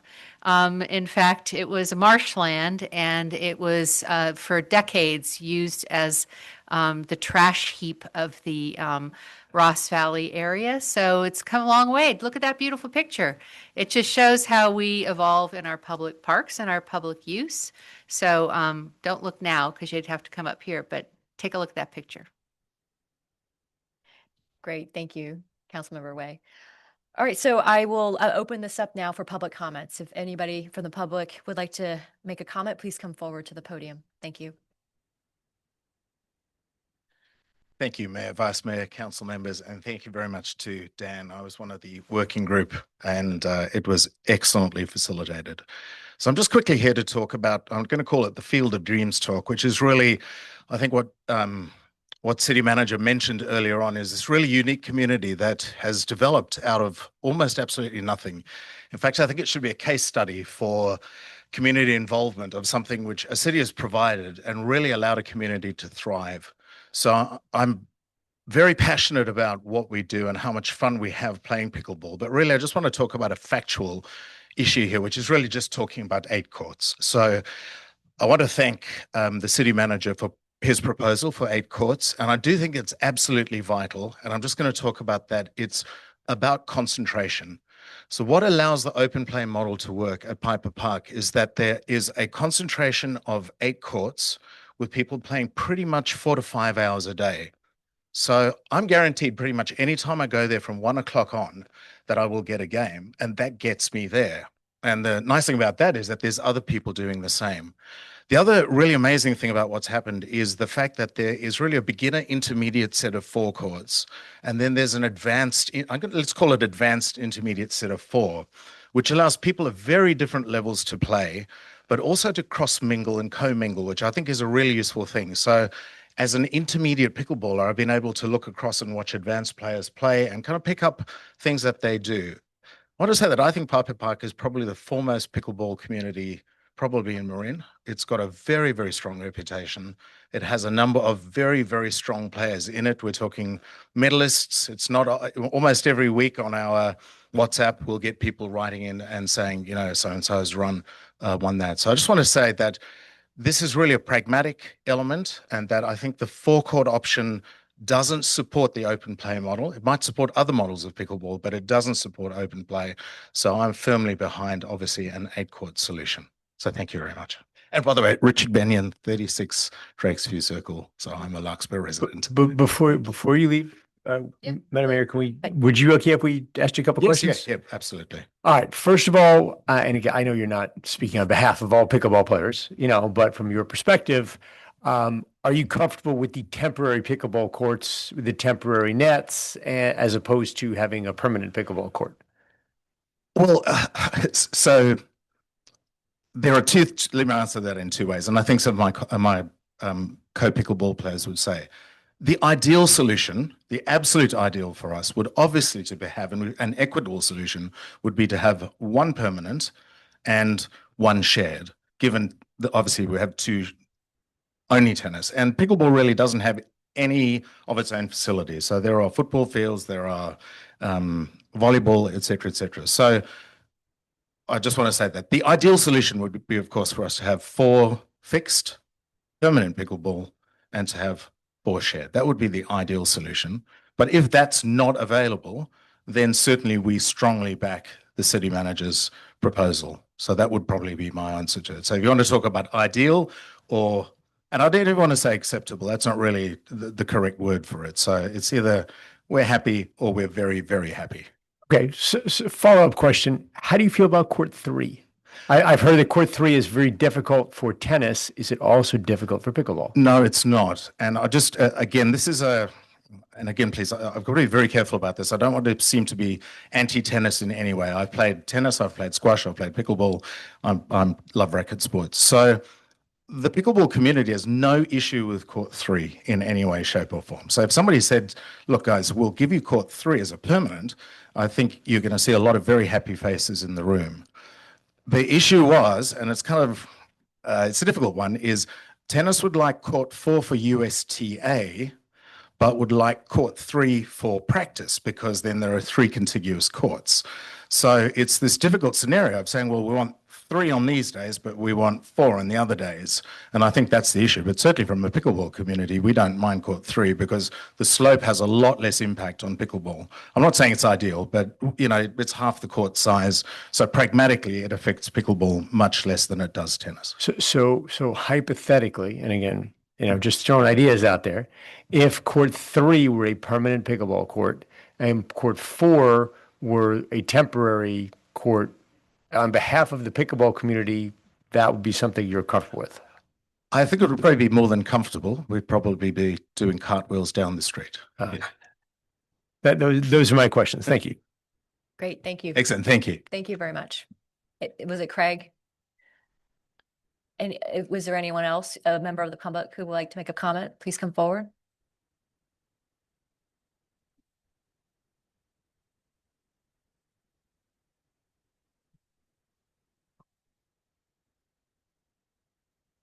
Hi, I'm Nicole Cernsich. I've been a homeowner and resident in Larkspur for 22 years. I was also part of the working group representing over 250 pickleball players. And I also want to thank Dan so much for forming the working group. He did a great job. And I also appreciate all of you that I've been able to speak with on this matter. So I'm going to reiterate because I know both recommendations are in the packet that you have. So I'm going to reiterate that what's most critical to us is 8 pickleball courts.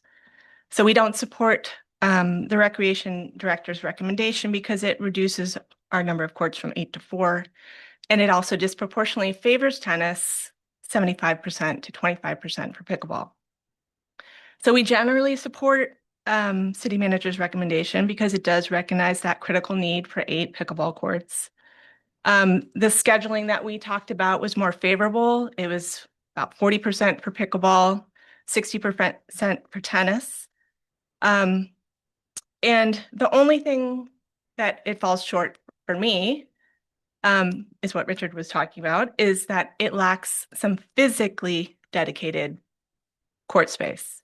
It dedicates court space in schedule only. And I did share this numerous times in our working group with the city manager that I really felt that the equitable situation would be for us to have one dedicated court. So I'm asking you to consider a different configuration, which is what you brought up, which is 1 court dedicated for pickleball, which could be court 3, 2 courts dedicated for tennis, and then 1 mixed use court. And this was actually the direction that we were headed at our very first working group meeting because it satisfies the needs. It satisfies 8 courts for pickleball, and it satisfies 3 courts for tennis, which are the requirements of the leagues and the USTA matches. And there was at the previous rec meeting, those USTA matches, we were told occur on average, and it's also, you can see it on schedules, approximately 2 times a month. Sometimes they're on the weekends and sometimes they are during the week, outside of even the times that pickleball is playing. And the other thing is it minimizes the number of nets that we'll have to move. It will minimize damage. It simplifies the schedule, so it's less strain on Park and Rec staff.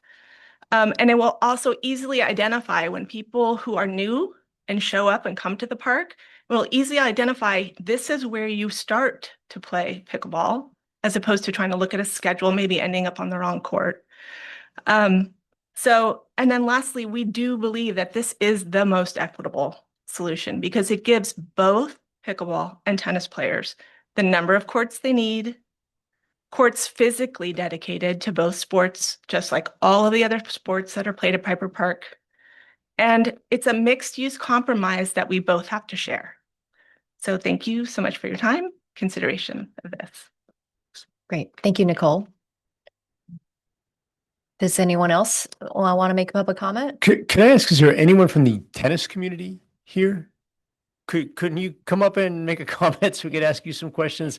We're trying to come up with a fair solution and got to make sure we hear from both sides. Hi, my name is Leo Giraldi. I am your contractor. I've been your contractor for the last 14 years, and I've been the coach at Piper Park for the last 26 years. And All right. A question I have. I know from the tennis community, pickleball is loud. It's more boisterous. You know, you have more, a normal pickleball game is 15 minutes. A tennis match is an hour and a half. You have people running on and off the courts. So from a tennis perspective, if you had tennis going on courts 1, 2, and 4, and on court 3, you had pickleball, is that a problem? It would be, because then court 3, if it was packed, because tennis, the quietness of tennis doesn't bother pickleball playing, but the other way around is a problem. So the further away tennis and pickleball can be, the better for tennis playing, and especially competition. Also from an instruction standpoint, it's very difficult to instruct dealing with the noise, like even on the tennis courts, if I'm not 10 feet away from students, kids, then they can't hear me, which is a new problem that we have had to deal with, and my assistant as well. We have 2 instructors at Piper Park. So the situation of having court 3 for team practices is practical because it's continuous. So instruction can be done very easily. It's flowing. For matches, there's no instruction. So court 4, which is the flatter one, is more appropriate for competition playing, which is why sometimes it's court 3 that is preferred. Sometimes it's court 4 that is preferred. Okay. So let me ask you this. Let's say you had to just pick 3 courts, right? We're going to have 1 court dedicated to pickleball and 3 for tennis. Would you want 1, 2, and 3 because they're next to each other, or would you want 1, 2, and 4 because they're flatter? Well, 1, 2, and 3 would be preferred, which was the original compromise from the Parks and Rec Commission. Obviously, court 3 being more sloped would, provided there would be some leveling down the road, would be nice. Well, no promises. We got to get the price tag on that. But for today, I'm just trying to figure out what you prefer. Separating the 2 activities would be a huge benefit for sure, because then it would be clear. It would be dedicated to one activity or the other activity. It would be much preferred to have 1, 2, and 3 dedicated for tennis. Okay, so rather than 1, 2, and 4. Okay, so with that in mind, if we were going to come up with a plan where we had 1 pickleball court, dedicated pickleball, 2 dedicated tennis, 1 tennis for when you need it for tournaments or whenever we schedule 3 tennis courts, and you had to decide that could either be 1, 2, and 3 or 1, 2, and 4, it sounds like what I'm hearing is you'd like 1 and 2 dedicated for tennis, 4 dedicated for pickleball, and 3 can be the interchangeable one. If it has to be the interchangeable one, then 4 would be preferred. Okay, so that's the question. So you would rather have the permanent one be pickleball, even if it's in between 1, 2, and 4? No, the other way around, my bad. Okay. But no, I didn't understand your question. Gotcha. So if we were going to have 1 pickleball court, 2 tennis courts, and 1 interchangeable court, your preference would be 1 and 2 dedicated to tennis, 3 interchangeable, and 4 for pickleball. Okay. Those are my questions. Thank you. So were you a participant in the discussion? I was not. Okay. And can you answer our question about, is it true, like 1 or 2 times a month for these tournaments? So it depends on the season. Tennis competition is seasonal. So the large activity is in the spring and in the fall, and in the winter, we have a winter season as well. For USTA, there is 1 match per week. Sometimes it's at home, sometimes it's away. So it really depends on the season, but between the Marin League starts in September and until basically now with June, end of July, depending on postseason, there will be at least 2 matches a month, sometimes 3, depending on the schedule. And sometimes it's on a weekday, which is usually in the morning, which doesn't bother anybody. I mean, not the pickleball community. When it's on a weekend, it's when there's a little more sharing to do. It has been relatively smooth with a clear understanding, clear signage when tennis matches occur. So it has been pretty smooth on the weekend so far. Pickleball players, because we don't play in the morning on the weekend. We've never scheduled anything in the morning on the weekend competition or instruction specifically to leave courts open to the community, because there's a lot of instruction on weekdays. So when tennis matches occur, which is usually around 12 p.m., 1 p.m., it's a smooth transition. Okay, so most of the matches are in the afternoon Yeah. then on weekends? On weekends, yes. And do you have instruction on weekends or no? We do. It's in the afternoon and on days when there are no matches. Okay, but you would be using courts 1 and 2 Yes. if you were using for instruction. So you would only be using one of the interchangeable courts for the tournaments. Is that correct? Yes. Usually. Okay. Yes. Okay. So I'm sorry, but sometimes you practice on 3 courts. Yeah, this is why we manage our Yes. conference. I want to remind you that tennis that's being described is the city's program. Right. This is the city's contractor. So if we say we're not going to have lessons on Saturday, that's a staff decision, it's not the contractor's decision. So I just want to be clear. That's why I've said a couple times, Mr. Stone's the professional out there all the time. And he'll manage the courts to make sure the flow matches our intent.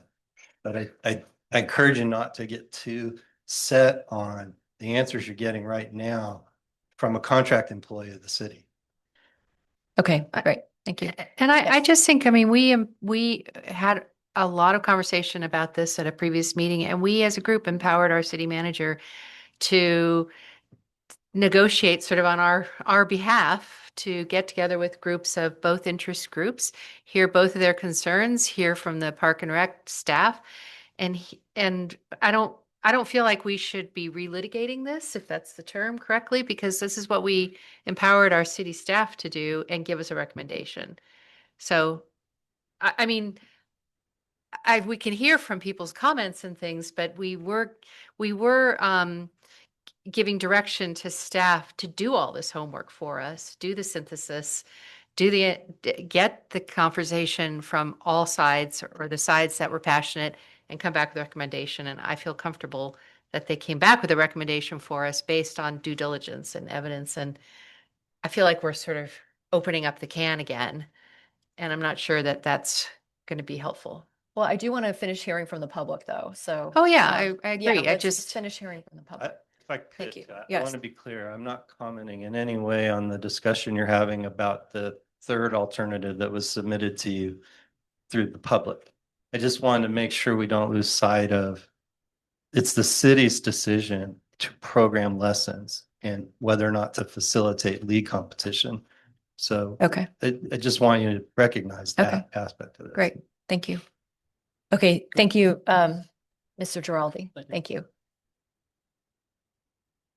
Great. Please come forward. Oh. My name's Nancy Bialik. I'm a Pull it down so we can. okay. Great. My name's Nancy Bialik, and I'm a 24-year resident of Larkspur. I'm at 15 Hillcrest, which is you could rappel from my house down to Rustic Bakery on Magnolia. That's where you'd find us. First, thank you to everybody. We've had all sorts of conversations and letters sent, and this beautiful working committee with the city manager being involved, and that is super appreciated. We wish that maybe had happened sort of the first go around before the whole community blew up over this, because we probably could have thwarted some of this anguish, pain, and time.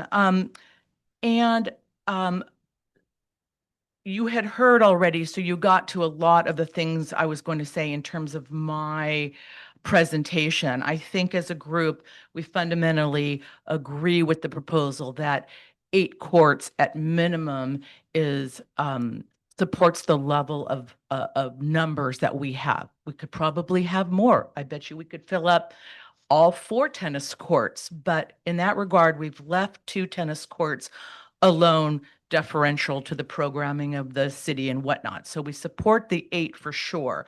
My whole commentary was really about use. We've kind of covered that. Like, I think you all get that this community is imploded. Beyond that, there is really the issue of fairness. And while you might not want to open up, this discussion as a kind of more can of worms to settle another issue, one of the things, and you had started to talk about it, was this idea of a dedicated court. And that's something that we have always advocated from the beginning. There was even comments saying, I think the rec department said, oh, we'll give you 4 nice courts, and that's better than having 8 lesser nice courts. And we were like, no, that doesn't really work. We were really fixed primarily on the 8 courts, definitely. But in terms of fairness, when 2 courts are 100% tennis, no lines, and the proposal as it stands now, these 2 are mixed, that is in no way fair to a pickleball community not to even have one with dedicated lines. I mean, that's there's no percentage of pickleball with, to not have dedicated lines. So already the imbalance is just huge. The pickleball community has always been really willing to negotiate. And I think to Councilmembers Candle's point, like, we're willing to have court 3 be dedicated and court 4 be the overspill or the mixed use. We're not even asking for 2 dedicated courts and 2 dedicated tennis, because we realize tennis needs that 3rd court for USTA. We're just simply asking for 1 dedicated court and then 1 overflow mix, which is already a compromise, I think, on the pickleball community's behalf. What's the stopping of it, and I think you've got to it, is the crux of the matter is this court 3 issue. When tennis is saying, I want 1, 2, and 4, oh, but by the way, I want 1, 2, and 3, it seems like they've got a sort of a monopoly on ownership of all the courts still. So I'm sort of wanting the council members to go back and the city manager to say, hey, let's find one dedicated court that will make like us happy. Like you said, like Rich said, we would do cartwheels if we got court 3. But there has to be a compromise with the tennis community to say, okay, we'll take 1, 2, 3, or we're going to take 1, 2, and 4, whatever they kind of figure out. With tournaments being 2 days a week, that's like 7% of the hours of the total like month of use. And to go 1, 2, and give them 4 because they need it for 2 days out of the entire month seems, again, another not adequate use of fairness in terms of just hours and use. So I have a hard time reconciling the fairness of like any of that. So if we could find a way that, they're happy with 1, 2, and 3 for all of their use, be it matches and programming, and then the pickleball gets 4 and 3 is the mixed use one, so be it. If they want 1, 2, and 4, and pickleball gets 3 with 4 being the mixed use one, that's okay with us. I mean, we're willing to bend and we're willing to go there and take the court that they don't want. So, I mean, I think, again, we could sort of just say, oh, we're going to accept this proposal because we've empowered city manager to do this, and this is the job. But I think we've left out an important piece of actual fairness. That's Great point there. Thank you, Nancy, for your public comment. Anyone else in the public chambers? Yes, please come forward.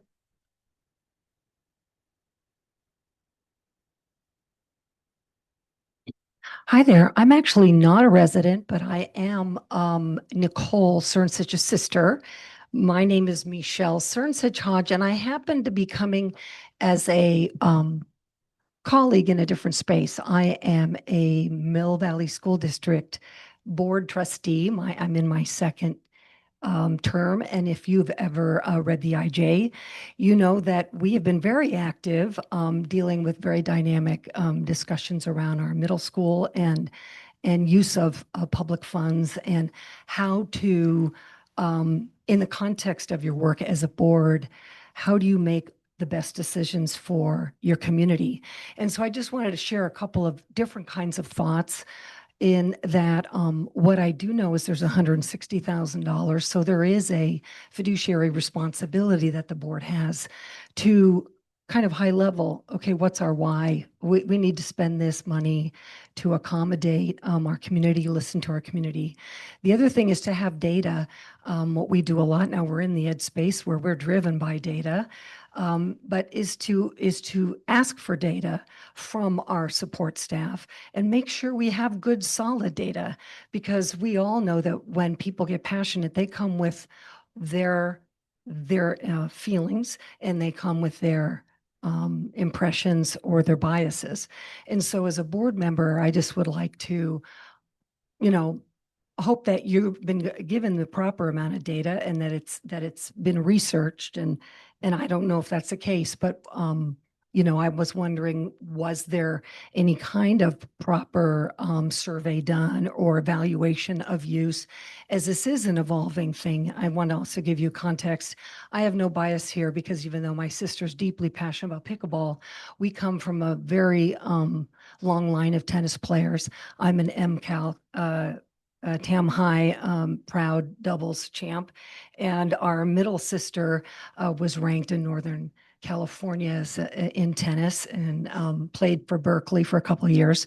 So we have a soft spot for tennis as well, and I think it needs some place to evolve. But you've got this explosive demand sitting in your hometown, and I even read about it in the Chronicle. So it's kind of, you're getting some potential other exposure along the way, which is always good in the democratic process. So I just want to close by saying that thank you also for being here, because we're all volunteers and we make the democratic process work, and allowing people to speak and taking into consideration their voice in the context of the work that you have your staff do is very appropriate, and actually kind of the bedrock, I think, of our charge is to listen to our community. So with that, best of luck, and I look forward to enjoying Piper Park as a neighbor, which we do a lot. We tend to go and do our picnics and what have you, and enjoy it in that context. So thank you. Great. Thank you for your public comment. Yes, please come forward. Hi, my name is Chuck Finney, member of the working group representing pickleball. I live at 707 Via Casitas, so other side of the creek. First, I want to thank Councilmember Way for your service to the community. Your perspective is very valuable, and it'll be missed. You were on the South Alicio committee I too. was, Yeah, yes. with Scott and myself. Yeah, I just want to kind of get back to a point to say thank you to the Rec and Park Department and the Commission for raising the issues of concern. I think the proposal from the city manager to use scheduling and to keep the 8 shared courts will resolve those issues in working with our community. We're committed to coming up with the appropriate nets and sharing the courts equitably. If you do end up on a path to, dedicating physically one court, it's just important that we also have a shared second court, whether it's 3 or 4. But again, I just want to thank you for the process. I thought it was excellent how, we brought a controversy to a equitable finish, and I really want to just say thank you. Thank you for your public comment. Is there anyone else in the chamber who would like to make a comment? Please come forward. I'm Laura McDermott. I live at 20 Meadowood Drive. I was one of the tennis representatives on the committee. I wasn't really planning to speak, but I heard you kind of wanted to maybe ask some questions. He did. I would like to ask some questions. He's our criminal defense.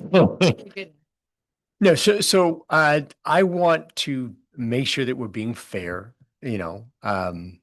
What I'm hearing from the pickleball community is that they want 8 courts, 8 meaning 2 tennis courts. What I'm hearing from the tennis community is that they want 3 tennis courts to be able to play the USTA matches. I think we can accommodate both those things.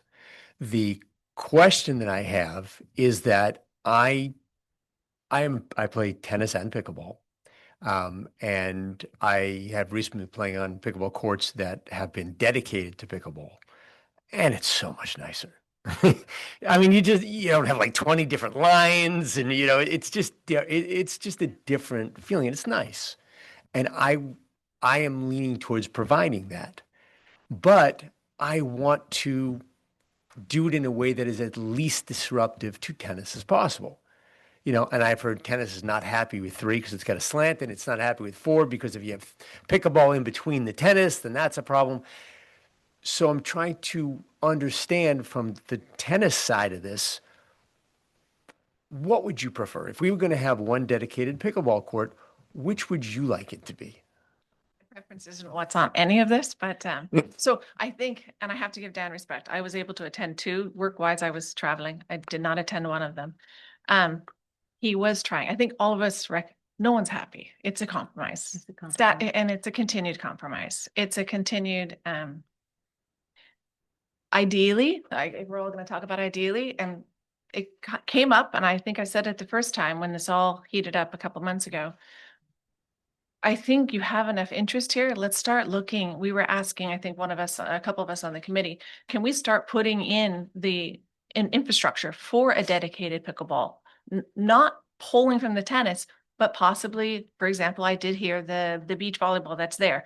That was put in by what I think Golden Gate, who doesn't use it anymore. And we have since built beach volleyball courts over at College of Marin. Why aren't we looking at actually building dedicated at Piper Park? So there you could possibly put those 8 courts. Maybe we have to give up one on the, the compromise is for the next 2 years, we have these shared courts with fundraising efforts, and let's go build dedicated. Let's keep both communities thriving. Yes, I played for 10 years. I'm on Leo's teams. I'm on the Marin leagues. I live here. It's a big active, that's just the adults. I know in the afternoons, I think where your question comes, I'm not one of the students. I know there's middle schoolers. I've put my children through it as well. I know there's high schoolers that all train in the afternoon. That's not us. I'm a full-time worker. So yes, I'm a weekend player because I work full-time during the day. It's a compromise. I think Dan's recognizing that. I think we all saw the pushback from pickleballers. So it's hard to say, oh, give 3. Yeah, 3 sucks from a slant. I'm sorry, it does. It's like playing uphill. But if you made 300%, there's no win-win. It's a compromise. Let's put our efforts. Let's go fundraise. The lady that left, I guess, Community Foundation. Let's host tournaments if you want to, and let's put the money together. I don't know if you can spend all 160,000 right now. I mean, I know it's capital infrastructure. I know pickleball also pulls a big community from not just Larkspur. We all know that. What could we maybe resurface the courts now for this continued shared use? And let's identify and build. It doesn't take that much space. And let's go add. Let's continue to make Piper better. I think you can get the money. So that's my thoughts. Thank you. Any other questions? So. Any other I was told kind of that we've had our time. We argued hard in this meeting. It got a little, so today we're supposed to, I'm just here to support and to recommend. I totally appreciate your speaking there, because what we have to do often, it is a compromise because people are passionate on both ends. And we see that from everything from dog parks to parking permits to whether somebody likes or dislikes the library or whatever. It's all about compromise. So I appreciate you saying that. Thanks. Great. Thank you. Yes. Mr. Mueller, would you like to make a comment? David Mueller, I live here in Larkspur. I had no intent of commenting on this particular item, but I heard the last speaker, I think, propose looking at the volleyball courts as a possible site for more racket sports. And I just want to say, since there's nobody here representing the volleyball community, but I have had some involvement in that community in the past. Those volleyball courts are used almost incessantly by volleyball players. And I think the speaker also referenced the new sand courts at College Marin. Those are not available for public use. I mean, those you can't casually do a pickup game of volleyball on those courts. They're really for the student and academic teams to use. So I just want to say, when I heard that, my ears sort of perked up. No. I don't think the volleyball courts are part of this discussion. So I just wanted to say that. Also, interestingly, many, many years ago, and it wasn't Catherine. It was a prior council. I was actually involved. There was some extra money for recreation development. And I was the one who said, let's do some sand courts at Piper Park. So I suppose I have a little bit of personal interest in this as well. But let's keep the volleyball courts out of the conversation. Thank you. Thank you. Anyone else in the chamber like to make a comment? Okay, see none. Anybody on, oh, I'm sorry, please come forward. You got hit in the head there. Hi, I'm Jody, Jody Ullum. I live in Mill Valley. I've been a pickleball player at Piper Park for a long time. Having dedicated courts really encourages beginners to get out there. I just have to tell you, I'm a pediatrician and I see these middle schoolers out there playing. Started out with just 2 guys. We played with them. Now they're 4 guys, these middle schoolers that all play with each other. Every point, they're like playing little air guitars between points. It is just a bunch of joy, people out there having a great time. And that's what Parks and Rec is all about, is getting beginners out there, intermediate players, advanced players, getting everybody out there playing. And we all play really well together. And this brings the young people out and gets them outside and enjoying the beautiful recreation that we have here in Marin County. So 8 courts is essential. It'd be wonderful if we had a dedicated court, because that really helps draw our beginner players as well. Thank you. So, Thank you, so Jody. just to be clear, your email, you were fully supportive of the manager's recommendation. I'm just reading it because he. Right. So I'm I'm so fully supportive of the manager's recommendation. I think it's a compromise. It is a It is compromise. a compromise. And we would love to have some dedicated courts. And it would be nice to help welcome these new players and the younger players onto dedicated courts. But we'll work with whatever happens. We just need 8 courts. We cannot have less than 8 courts. Less than 8 courts, just we can't do drop-in play. And the drop-in, that's the beauty. It's a low bar. Gets a lot of people out there, a lot of people being active, and a lot of people having a lot of fun. Great. Thank you for your public comment. Okay, anybody else like to make a comment before we move online? Okay, great. Let's see if we have anybody online who would like to make a public comment. First commenter will be speaker 1402. James Holmes Larkspur. Well, we've heard from the tennis people and the pickleball people and even the volleyball people, but we haven't heard from the great majority of people who don't play any of those and who don't really have a dog in this hunt, except with regard to the general issue of resources. And in that regard, I do note that the staff report's recommendation provision states that the staff and rep staff and rec commission approach, quote, maximizes clarity and minimizes conflict and the demand for city resources, unquote, which actually on its face sounds pretty darn good. I acknowledge the compromise, but I also wonder how elaborate is the scheduling going to turn out to be, and what kind of a time suck is it going to be, possibly with these various contending factions? And if it does turn out to be a significant demand for city resources, and indeed now we have some votes suggesting we should actually be building new courts, I think we ought to reconsider whether maybe the Park and Rec Commission didn't have the right idea, because the bottom line is the majority of folks don't have a dog in this hunt and would probably just like to see good stewardship of city resources between these various factions. Thank you. Thank you for your comment. Allison, is there anyone else? I'm looking for any additional raised hands, and there's no further public comment. Okay, great. All right, so I'll close public comment and bring it back to the council for discussion. Would anyone like to kick us off? Yeah. Anybody? Yeah. Sure. Okay. Oh, Good. okay. So thank you everybody for comments and a lot of emails. And this is the second or third time we've visited this subject matter. And I think the work that was done by a group of community members who are pickleball players and tennis players, and also a longtime provider of tennis lessons within our community, got together and worked with the city manager to try to come up with compromise. And that's exactly what it is. It's a compromise. Ideally, we would have ideal dedicated courts to both, but we don't right now. Maybe we will in the future, but I think everybody would like to have their biggest part of the pie. but that's not how it works. And I think what I am supportive of is the hard work that went into into this compromise position, and I am supportive of the manager's recommendation. We always tend to revisit things if we find that the data changes, that the level of use changes, that the times of day do. But it's pretty logical that court 3 kind of has problems for tennis, and it's flexible to have 3 and 4 be striped for use of both entities. So I think it'd be ideal if we had like Corte Madera has, which is those dedicated courts that they put in. And maybe if you all want to work on that, I can lead you in the direction of some really good fundraisers. But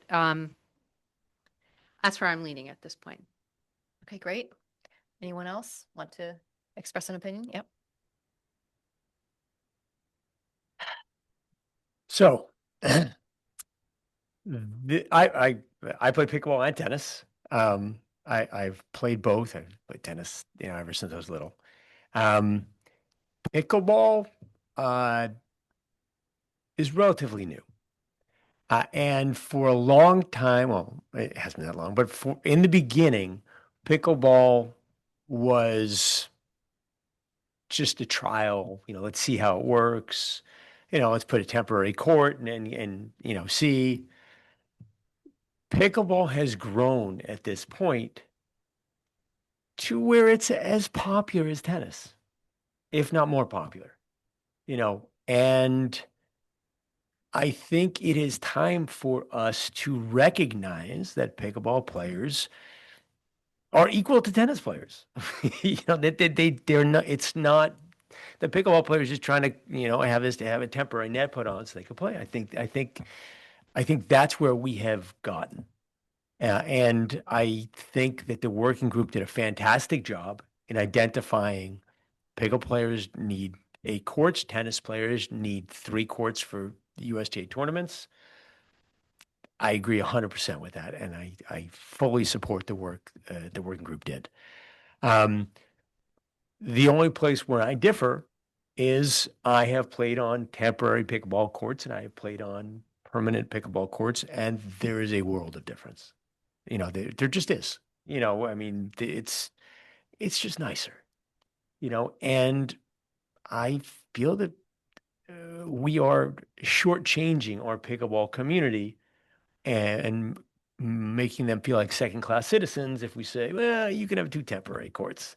It's going to be straight for tennis, and tennis gets to use 3 when they want to be next to each other, and tennis has to do 4 when they don't want the slope, and you guys get the sloppy seconds. That's a bad expression, the leftovers. I don't think that's the right thing to do. I think the right thing to do is to have 1 dedicated pickleball court and 2 dedicated tennis courts and 1 interchangeable court. And I would leave it up to the tennis community which one they want. I think the pickleball community is very flexible, and I guess the slope affects pickleball less than tennis. And it sounds like we have a representative from the tennis community who is saying, if we got to have 3, we'll have 1, 2, and 3. It's more important for us to be next to each other than to have a flat court, because having a pickleball in between, after having 1, 2, and 4, and having pickleball on court 3 is going to be very distracting. And I get that. And I want to defer to the tennis community and say, if whatever you think is going to be better, so be it. We will do this in a way that helps you as much as we can. But I think we have to be fair and also do a dedicated pickleball court. So based on what I have heard, I would say that we would do court 4 as dedicated pickleball court, courts 1 and 2 as dedicated tennis courts, and court 3 as the interchangeable court with scheduling as set up by staff. If over the next period of time, the tennis community comes back and says, hey, we want 3 instead of 4, and there's time before we make a commitment, I would be fine switching it. But it sounds like that's in our community's best interest. So that's where I am leaning. Gotcha. So can I just ask clarification? I thought we needed 4 for USTA, not just 3 for tournament play. I mean, not 4 specific courts, not number 4. I thought that was what I heard. No, I believe you need to have a facility that has 3 courts and a bathroom, a restroom. Oh, well, we have a bathroom, so. Right. It's why we can't, I'd asked the question, can we split an event between Centennial and Piper, and you can't because there's No. no restroom at Centennial. Okay, that answers that question. I thought it was 4 rather than 3. Okay, great. Councilmember, Vice Mayor Paulson. Yeah, I'll try to be brief. Just start with some general reflections. I am just thinking back to our council meeting we had near Niven Park and the dogs. And just the thought that in some ways we're coming out of COVID. I'm seeing, all the isolation and whatnot. There's just a lot of joy and a lot of, this is a good problem to have is kind of what I'm saying. I also hear Councilmember Candell and some of the pickleball people about, if you look at it through the lens of the scales of fairness, it seems like that is a good solution. I also think that this is an incremental, like I want to respect the compromise that the working group and the city manager and the community came up with. I think that's a somewhat fragile and, to me, a highly valuable thing. I just like when people can come up with that, and I don't want to override it with what I would be leaning towards is your lens of fairness. So in my mind, I would go with the staff recommendation and also revisit this in 6 months, just like the dog park. We came up with a compromise and we said, look, we don't have all the information. We don't know how this is going to go, but let's let this, be the first step in, both communication and community building and just respecting all the dialogue that's come to this point. That's my information. Can I ask a question to staff? It sounds like we are making a decision now to strike the courts. Revisiting in 6 months, I don't think we're going to restripe the courts in 6 months unless I am misunderstanding, and maybe it's not that expensive to restripe one court. I mean, can you help us? Is this something we can revisit in 6 months and change our mind? How does that work? Because you're having a summer recess, we would really like direction today so we can start to commission work. We need to schedule this work carefully. Our window's actually pretty tight to minimize the impact to the user groups, and also knowing all the other things that happen in Piper Park. We sort of have this September window that's ideal for a lot of this work to take place. And if you don't give us direction tonight, it's really difficult for us to commission work and get it all scheduled so that it hits that ideal spot. If we miss that window, we're going to hit the rainy season and then we won't do this work this year at all. So I think what Councilmember Paulson is suggesting, I don't put words in your mouth, is that we stripe it the same as it is now. We come back in 6 months, and maybe if we decide at that point it's not right, we restripe one of the courts. And the question is that doable and how expensive is that? I think I don't have a price. It would be more expensive to do it the way that you're asking. I also, if I could, want to clarify, because I want to be fair to the participants in the working group. And I'm going to share my philosophy. The allocation of park resources is an allocation that is inherently unfair. It's inherently about providing amenities to minorities, to special interests. It's not about maximizing utility for everybody. Everything we program in the park has a following, and it's some group of the community. And we've made a decision that it's valuable to enough people, and it's something we want to facilitate. So when I formed the working group, it was not a vote. It was, I'm going to make a recommendation to the council. I want to hear from all of you. So I'm hearing a little creeping in that this is the recommendation of the working group.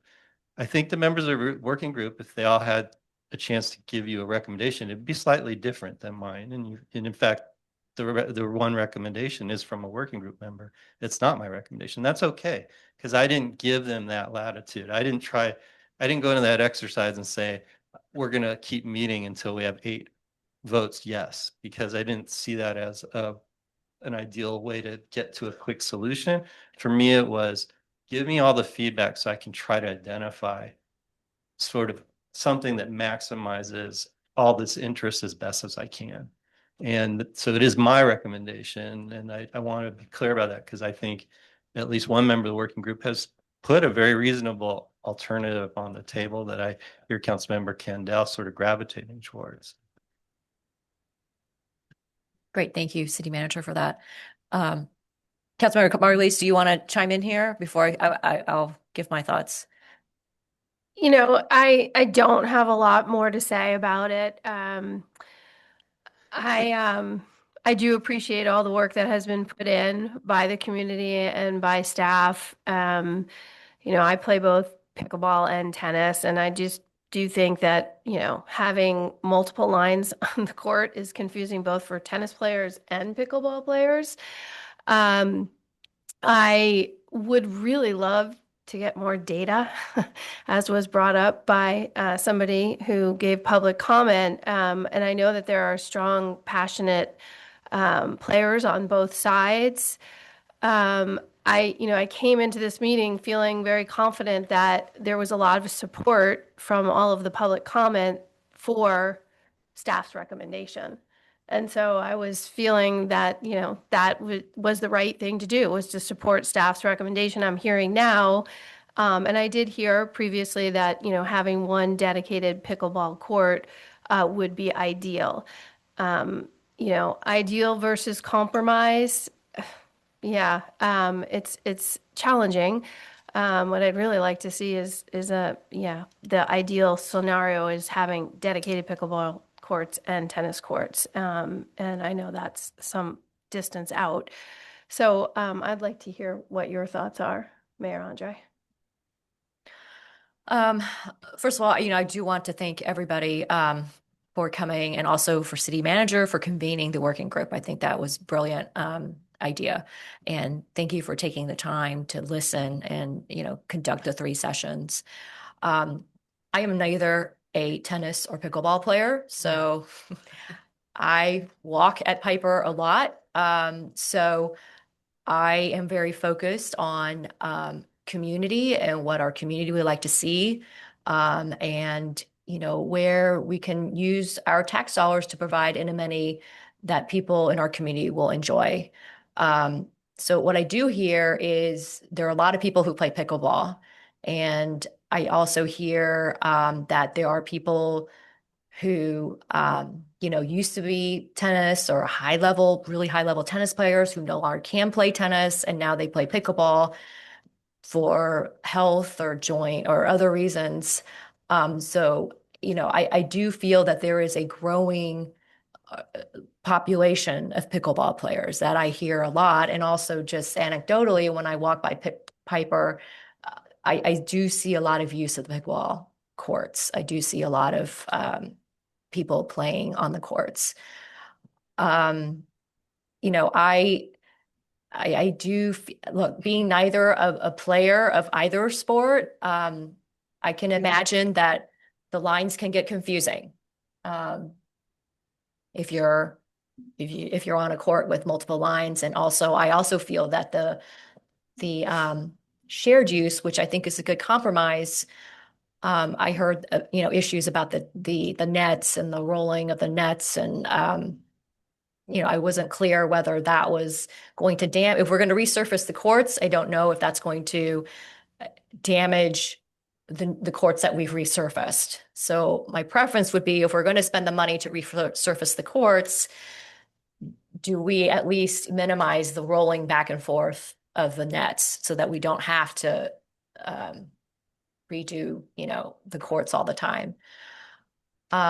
So, you know, I do hear Councilmember Candell's comments, and I think I am leaning in that direction, where we have one dedicated pickleball court, and that we have the tennis community choose which one they prefer. You know, so playing neither sport, I would support that. So I think our charge was to either take the recommendation of the Park and Rec Commission or an alternative proposed by the city manager. And the Park and Rec Commission was Court 4 is a dedicated pickleball court, and courts 1, 2, 3 are dedicated tennis. That was their recommendation. Sounds like the city manager's recommendation was 1 and 2 are dedicated tennis, 3 and 4 are flexible for both tennis and pickleball.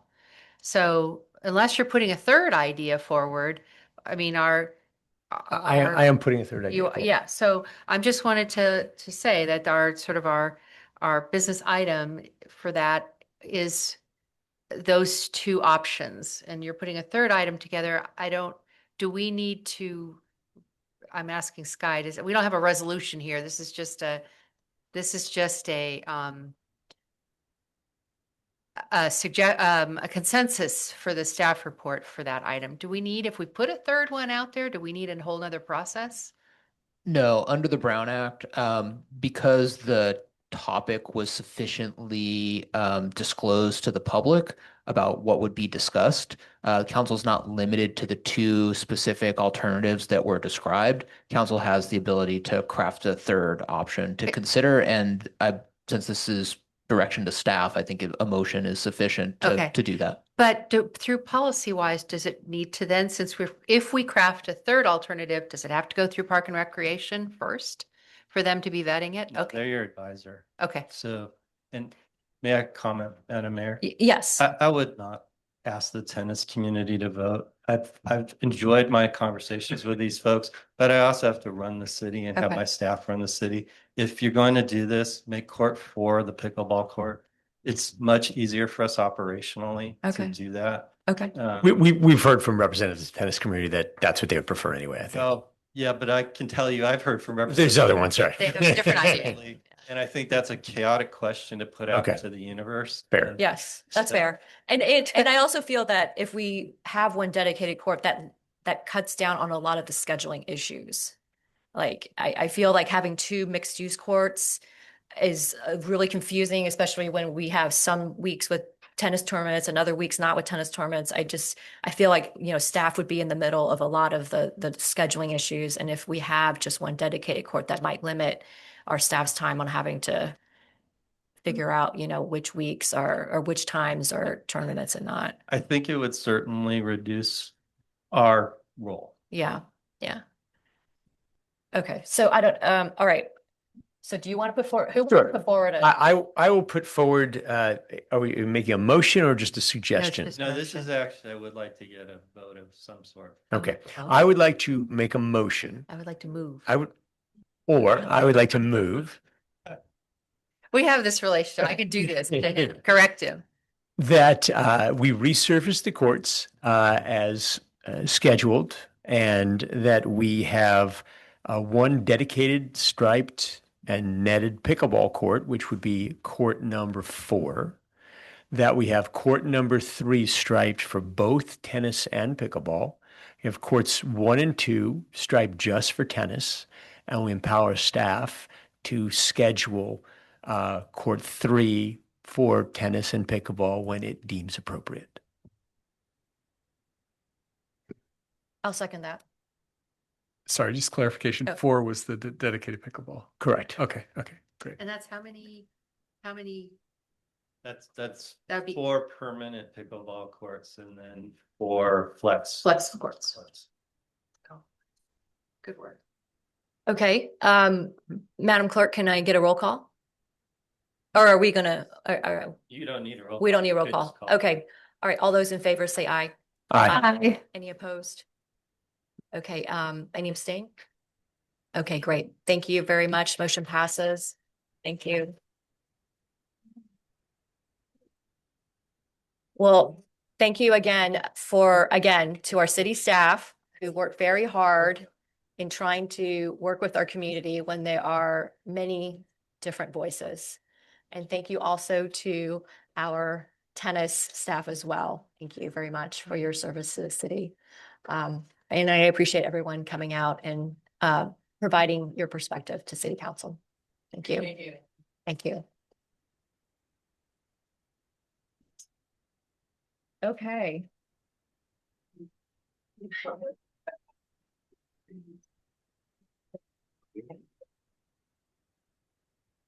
Well, thank you. Now we'll close item 8.2 and we'll move on to item 8.3, which is the formation of a citizens committee to further review the rehabilitation of City Hall an update on interim repurposing of the old library space. So City Manager, can we get a staff report?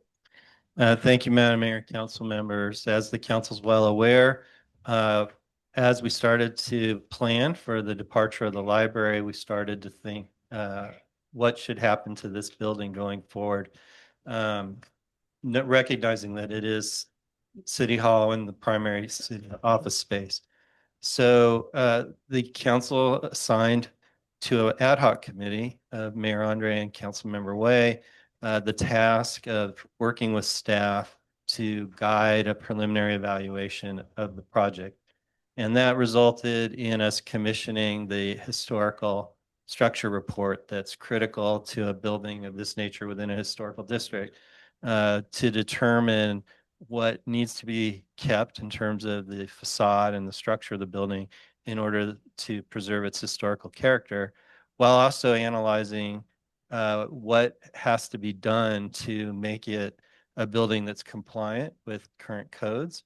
And then also the question of what needs to be done if you want it to be a more modern interior building that should live another 100 years without significant investment. And so that was commissioned as part of that analysis that we had done by historical architects.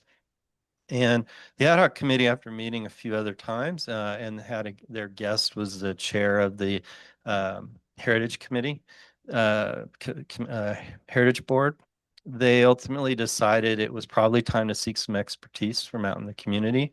We have a very rich community, highly educated, a lot of professionals in this community whose backgrounds are in repurposing of spaces and architecture and design. And so the committee's recommendation and what they've crafted in this recommendation is an outline of sort of the background of what people who would be on this committee should bring to the table.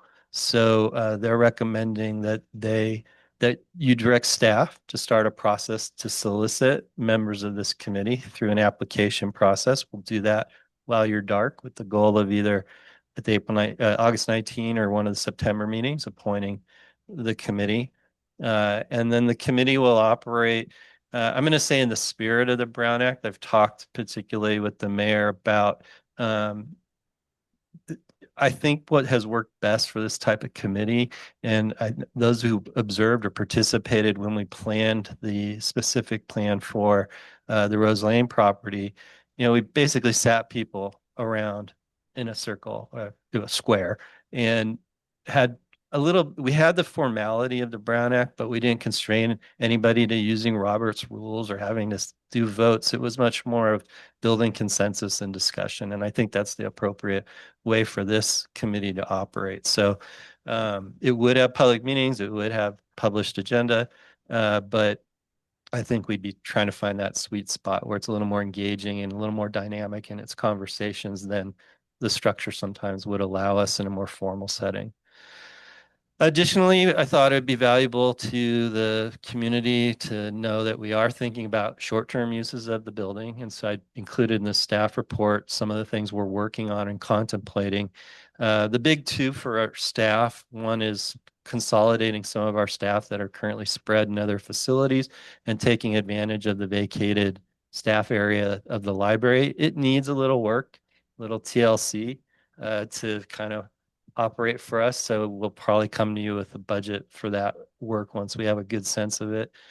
And then we need to comply with federal law with respect to providing what's called a lactation area or room. And we don't really have any sort of break room for staff. So we're talking something very modest, just basically putting a couple more walls in so that we could come into compliance. Right now, the non-compliant lactation area is my office, which I happily vacate for our staff, but it's actually not compliant with those laws. So that's the other thing we definitely have on the list, but we think really after we've evaluated the space, knowing our limitations in terms of the ADA, knowing our limitations in terms of constraints in the structure, we'll probably end up using the stacks area for storage, and we do still have some storage needs that we can accommodate there. particularly for the library, they're still holding material here as they keep sort of evaluating what's the best thing to have over there in the new site. And then secondly, taking that reading room and where that reference desk and the checkout desk were, and creating some sort of meeting space that could be available for staff and for the community. I think it's a simple, low budget, easy return during this interim period while we continue to assess the long term. So that's what we're planning and working on. Just a reminder, it's an old building. So first thing we had to do was commission an environmental test. You have to poke holes here and there, find out what materials were actually used and whether, what you're allowed to cut into or not cut into without creating hazards. So I want to thank Director Skinner is here because he's been doing all of that in the background. So that, Madam Mayor, turn it to you. Great, thank you. Well, that was a very thorough report. I don't have much to add. Other than Councilmember Way and I on this ad hoc just felt that we had reached our limits of ability to really analyze the historic structures report and to really try and push this forward, and that it was time to involve citizens within our community who probably had a lot more expertise than we do in different parts of this very large project. And so that was the impetus for us, to suggest creating this citizens working group where we could have people come with specific expertise and who could help advise the council and could actually do the deep dive work that was necessary into the construction, but also the funding, looking at the design, interfacing with the public and trying to process all of the ideas. We've gotten a lot of ideas from the public and really being able to evaluate the public comments and figuring out what was feasible to implement into a historic building. So that was the reason why we thought it was a good idea to create this committee. So I just had one thought when further reading this about members. We write in here that they need to be residents of Larkspur, and I feel like we should have the opportunity to draw a bigger net out there because we're a very small. Marin County is pretty small. There may be people who live in Kent Woodlands, Kentfield, unincorporated parts of Greenbrae who could be active participants and have skills to bring in here. So I would hate to limit it to just Larkspur residents. If we can maybe change that line, just so that we cast a broad opportunity for people with expertise who are passionate and interested in participating, but don't necessarily have Larkspur as their address. How do people feel about that? I agree. Or do we just put, Larkspur resident preferred? I can't remember what Yeah, I mean, it could change. Preferred, It says who are residents of Larkspur. Okay. So, or it could say, yeah, I mean, what if they're like a historic architect who lives here, but, I mean, whatever. I just want to, Okay. I just want to make sure that we open the door for people who want to participate, who have skills. I believe it'll probably mostly be people from Larkspur who are going to be interested, but yeah, our communities are intertwined with a lot of other really skilled people. So, okay. So don't Yeah. limit it to Larkspur. Is that all right? All right. Yeah, I think that's fine. I can't find where that. Oh, I'll tell you. It's, how- way. Number 3. Okay. Yeah. So membership, the committee shall consist of at least 7, but no more than 11 members based on interest who are residents of Larkspur and appointed by the city council. I just think we just need to get rid of the residents of Larkspur part. Okay. Yeah, I mean, let's see who we get. Yeah, we should Just who we let's get. it. Yeah, let's cast Yeah. the wide net and see who we Might be get. like our rent control board where nobody signed up. Okay. Any other questions or comments on this? Any members of the public who want to comment on this item?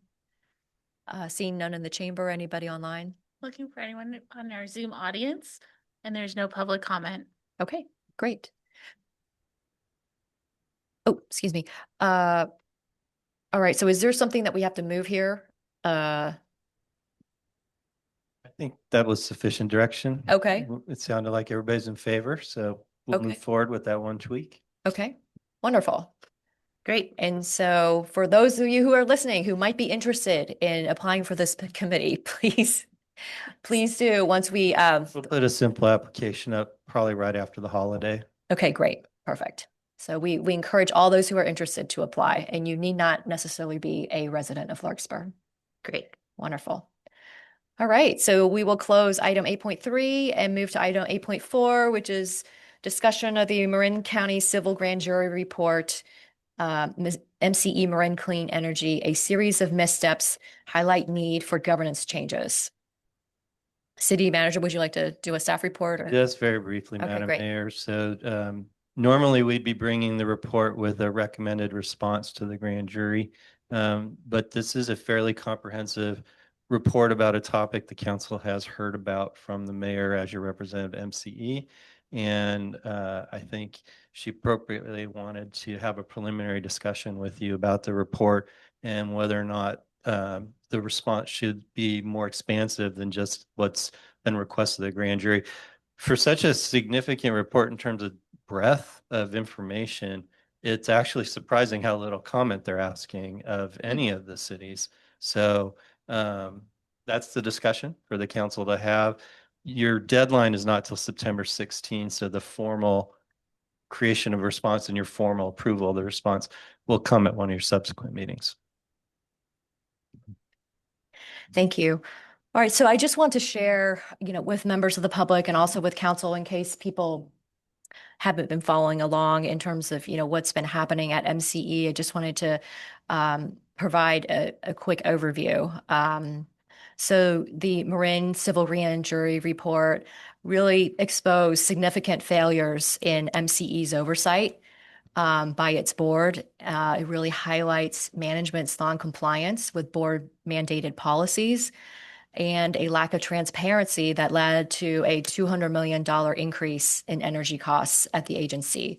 The report calls for significant reforms, citing a complacent board and a management team that disregards internal controls. So I highly recommend that every ratepayer read the grand jury report if you haven't done so already. And I'll just say up front that I fully support the grand jury's findings and will aim to implement many of their recommendations on the MCE board, particularly those that deal with greater fiduciary responsibility and transparency to our ratepayers. I want to point out that this is a third-party objective grand jury report that is exceptionally well-researched and meticulously documented. The committee thoroughly analyzed and weighed the evidence to arrive at the conclusions in their report. And I commend the grand jury committee for their outstanding dedication and wholeheartedly endorse their findings and recommendations. With respect to their findings, the grand jury details a bloated and weak board that has ceded significant control over time to its CEO, and the board largely rubber stamps management's preferred or recommended actions. From page 11 in the report, they write, over the past years, MCE's board of directors have ceded board authority in various key matters. These changes, usually in the form of delegations to the CEO, have involved the board's authority over purchasing, compensation, hiring and firing, agenda setting, approval of the hiring of the general counsel, and most significantly, energy procurement, MCE's main function. The report describes a management team led by former CEO Don Weiss that routinely violated internal controls and board mandated policies and promoted inaccurate advertising about its green power content. From page 26 of the report, quote, management appears to consider following critical controls optional and routinely minimizes violations or claims its contrary actions are consistent with the rules.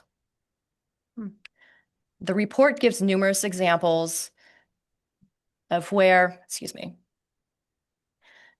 the report gives numerous instances where board mandated processes were not followed. A major example of the violations of internal controls involves the signing of energy contracts at peak of the market pricing in the fall of 2024, which resulted in a dramatic $200 million increase in MCE's energy costs. These contracts were entered into without following board mandated process, and therefore were not brought to the attention of the board until almost a year later. Because these are multi-year contracts, ratepayers continue to pay for these high price contracts today. Had the board been advised or consulted, the grand jury writes, quote, the board might have avoided large purchases of energy that continue to affect MCE's ability to lower the electricity cost for ratepayers. This, we conclude, appears to reflect problematic inattention by the board, management's casual attitude toward operating rules, and a willingness to engage in corner cutting by MCE management and its general counsel. Many community and environmental groups, such as Marin Conservation League, 350 Marin, Coalition of Sensible Taxpayers, and Clean Coalition, were cited in the grand jury report as having submitted extensive public comment regarding MCE's poor financial performance, its higher ratepayer costs compared to PG&E, and inaccurate claims of the greenness of its energy. Part of the controversy around the $200 million and energy contracts that were signed at the peak of the market without going through proper channels was that a significant number of these contracts were for renewable energy credits, which many environmental groups claim to have little or no environmental benefits. So while the grand jury committee did not take a position on the technical aspects of these contracts, it did say that the public was raising legitimate questions and that the management had failed to substantively respond to the public's concerns. The committee writes on page 22, whereas MCE management asserts it has responded to these comments, in the best of cases, it does not respond to critics, specifically or substantively. In other instances, management has provided no response, mischaracterized the criticisms, misdirected and shifted responsibility, or responded with marketing. A key recurring theme throughout the report is management's evasive and non-transparent behavior. Multiple pages are dedicated to cataloging the problematic and sometimes contentious interactions when board members have raised valid concerns. From page 33, management too frequently, 1, provides incomplete responses to board members' questions and requests for information. 2, obfuscates or conflates issues and details. 3, fails to inform the board of important actions as required or informs the board late or after the fact. And 4, limits legitimate inquiries and comments from board members who question management. This behavior markedly limits the board's ability to exercise its fiduciary oversight duties to MCE's ratepayers. As your primary representative on MCE and with Vice Mayor Paulson as alternate, I have been an outspoken proponent for greater transparency, oversight, and accountability at this agency. Alongside community interest groups and environmental groups and many members of the public who have persistently shown up over the last year at every board and committee meeting, we have been able to push through some reforms. However, there's far more work to do. The grand jury's findings on management evasion, failed controls, and passive board match my experience at this agency. MCE has grown significantly from a local 8-member group into a 38-member agency spanning 4 counties with nearly $800 million in revenues, which is roughly equivalent to the annual budget of Marin County. The energy market has also changed drastically over the last 16 years, and MCE's structure has not kept up, which is detrimental to ratepayers. It is high time that the board take a hard look at these failures and put this agency on a better path. So to protect ratepayers, I recommend that our city council endorse the grand jury's full findings and recommendations. Well said. So, and with that, I'll just open that up to anybody who has questions. So, thank you. I mean, the amount of work you've done with this is incredible, but the staff report says we're only asked to respond to F3, F4, R5, and R6, which are you suggesting a greater response to to highlight what you just did or to a specific one of the recommendations that you would like to better focus on? Is there one that, because is there one more? I mean, how would you like to elaborate on it? Yeah, I would like to maybe send in a cover letter. Okay. You know, that supports the full findings and recommendations. I do think the grand jury put forward some really great findings and some good recommendations, and urge MCE, the agency, and the board to adopt or pursue a lot of the recommendations that the grand jury So are there recommending. Are other than F3, F4, R5, and R6, are there other ones that you want to highlight on, or we can delve into that later? The recommendations are on page 40. Yeah, I just, there's so many recommendations. Is this the only county that's done a grand jury report on MCE at this Yes, point? yep, Okay. we are the only county. Although I heard there was a member of the public in Contra Costa who emailed me and wanted the Contra Costa grand jury to, take a look at this as Okay. well, but I don't know what that process is. Well, Yes, I would definitely say like all of these recommendations, there's a lot here, but I do think that all of them, there is a need for all of this. So there's a need for a governance assessment, which we Yeah. are undergoing. There is a need to revise our operating rules and regulations, which is a foundational document for the JPA.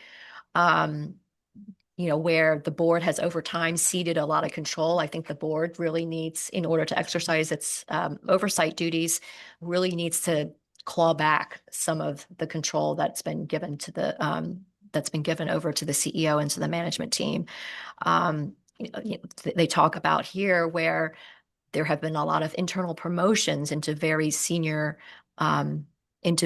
positions without conducting an open search process. So these are all things that I think ultimately would benefit the ratepayer, just in greater transparency and accountability, and the board's ability to be able to provide greater oversight into the operations of the agency. So I mean, I would be happy to read or hear what greater elaboration you would recommend. I mean, we don't have to do this until September, our response. We do have to respond to F3, F4, 5, R5, and R6, but if you have further ones of those recommendations that do you want to elaborate? I mean, I don't recall us doing this in the past, but doesn't mean we can't do it now. What are you?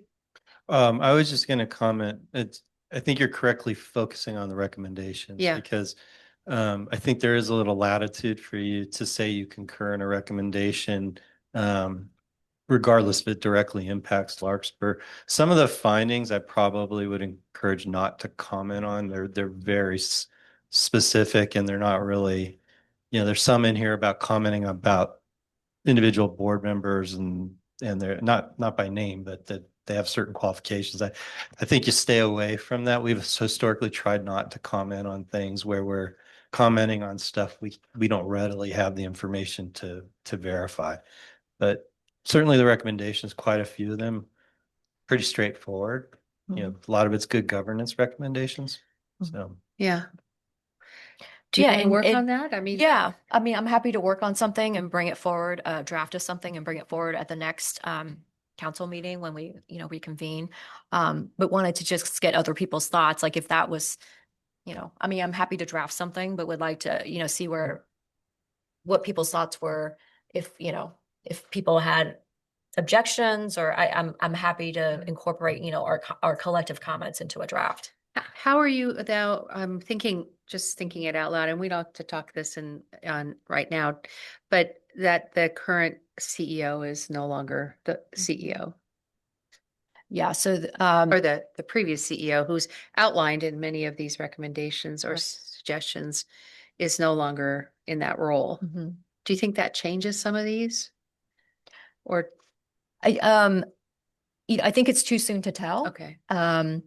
I think potentially yes. So it's too soon to tell. I do think that what I have seen of the acting CEO, he has been proactive in reaching out to board members who have asked a lot of questions. He's been proactive in creating or putting together public workshops on our energy contracts, which I think was great. There was a public workshop last week that was very well attended by different environmental groups, and now labor groups are now getting involved as well. So I do feel that there have been some efforts by the acting CEO to really try and build bridges and try to be more transparent with the public and with board members. For people who have questions, being much more willing to engage and provide factual information that can be the basis for actual policy discussion. Yeah, I thought I'd just briefly comment. First, again, Stephanie, thank you for not only a lot of work, but a considerable amount of courage. I was part of this for 2 years. I've put a lot of thought into it myself. And, I think that raising these questions, brought in the IJ and other members, and there's a real set of problems to be solved here. I'm in favor of expanding the response. I don't think, to your point, City Manager, I know I don't think we necessarily want to endorse things that may be better done by the governance board and whatnot. But I think generally, if Mayor Andre wants to come back with things that maybe unify and sort of broaden the assessment of and the diagnosis of problems there. And, to speak on that, I would be in favor because I observed them firsthand for 2 years. So yeah, I'm supportive of that. Thank you. Any other questions or comments? No. I just want to say that when you take on a project, you do such a great job. And I think I agree with your analysis, and I think you're doing a great job with it. And I agree that if you wanted to expand it, I would endorse that as well, because I think there's a lot that needs to be changed and a lot that needs to be said. And I think you're the person to do it. So I endorse that. Thank you. Okay. All right. So what I'll do is thank you for the comments, and I'll draft something, that I can share at the next council meeting when we return before the September. Oh, I'm sorry. Yes, public comments. Yes. We'll open it now for public comments. Thank you. Oh yeah, I'm David Muller. I live here in Larkspur, and this is the item I came for tonight. It really wasn't the beach volleyball. Hearing your comments on this, I'm not going to say anything that you don't already know, but I do feel like we're all incredibly fortunate that Mayor Andre was Larkspur's representative to MC in this capacity, and still is, because as Councilmember Paulson pointed out, people have been nibbling at this for years, but I think that Mayor Andre really did lead the charge and had the expertise and the bravery. It's been brought up to, push this through, and clearly the apple was pretty rotten at its core. And it did a pretty good job of looking, oh no, we're a shiny apple. You guys have heard MCE presentations here. And I can tell you that with some energy expertise myself, some of the stuff that was presented here was that totally rosy, everything's perfect picture, and you were not getting the whole story. But it was a presentation, so no opportunity for public comment. So I just want to say, I strongly, as a member of the public, strongly favor the expanded response. I don't think it's necessary to go through every single finding and recommendation, but there's an opportunity here to reinforce what was the important findings and the important recommendations. And I do remember another grand jury report about 4 or 5 years ago now, that was the building electrification grand jury report. And each jurisdiction was required to respond to that. And a couple of building officials at 2 jurisdictions put out proposed responses, and almost every jurisdiction, including Larkspur, pretty much rubber stamped those things. This is an opportunity to really say something bigger than the minimum response. And also to show that you have Mayor Andre's back. I mean, it did take a lot of bravery to go out there and do this.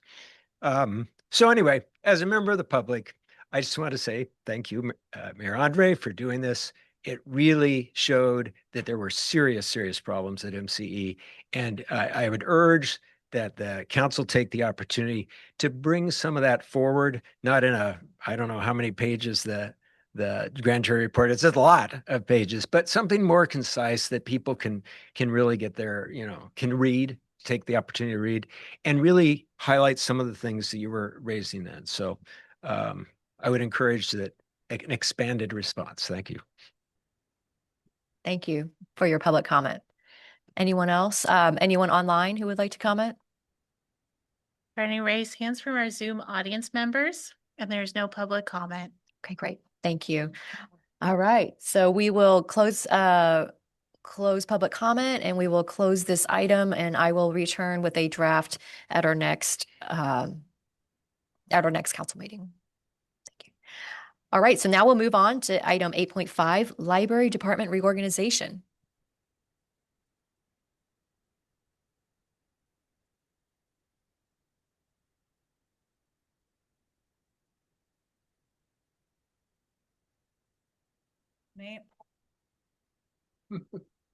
Hello again, Madam Mayor, members of the City Council, members of the community. Again, my name is Shannon O'Hare, and I am the Assistant City Manager for the City of Larkspur. The hour is getting later, so I'll keep my verbal staff report very short, but I'm happy to answer any questions you folks may have. The item this evening is a reorganization of the library, which sounds maybe bigger and scarier on first read than it actually is. What staff is doing and proposing to the council this evening is to change the staffing structure of our library to add 2 full-time, fully benefited library assistant positions, which the city has not had in some years, and remove the years-long unfunded position of a librarian 1, which the council took action as part of the adoption of the fiscal year 2026-2027 budget to add that position back in. Nobody is currently filled in this position. We're not getting rid of any staff member. We haven't launched the recruitment yet. When I met with Library Director Damon Hill about the needs of the library, the way our community is using the library, and how we'd be able to staff up to fully serve Larkspur residents and the Marin community at large in our new facility, Damon talked with his staff and we reviewed, and it became pretty apparent that a lot of the needs of the community is actually on the circulation side of the library versus the librarian side of the library. I won't get into the details of that because I'm not a librarian, but the over-under on that is that a lot of what we're seeing is increased use of books, increased use of facilities, more questions of staff, and what we really need is just more bodies in the building to either add days or extend hours. And so what we proposed is these 2 positions, if we are comparing more or less apples to apples on who we think we might hire, would add in the 30% to 40% increase of 2 positions of the library assistant versus 1 position of a librarian 1. So it is an increase in funds. Our finance department, our administrative services director, and the city manager have reviewed this and believe that we have sufficient funds to very comfortably absorb that, and the community need is very high. So that's what the library reorganization position is, but council does need to take action to adopt funding for these 2 positions, remove the librarian 1, and as a secondary action, because we haven't filled the library assistant position in a long, long time, there were just some changes that we made to the job description to bring it up to modern standards because we hadn't taken a look at it in a long time. So there is nothing earth-shattering in that. It just now more closely mirrors what a library assistant would be doing in 2026 and also is closer to what our neighbors have in their job descriptions. So with that, I will conclude my verbal staff report, and I'm happy to answer any questions the council may have. Okay, great. Thank you very much for the staff report. Councilmember Kendall. Just a quick question. The numbers that you put in here as far as the fiscal impact, does that include pension, any other other than salary, it includes the soft costs. So the Administrative Services Director, when we do that analysis and what's included in the staff report, does have pension liability, assuming they'll take some level of dental coverage, some level of healthcare coverage.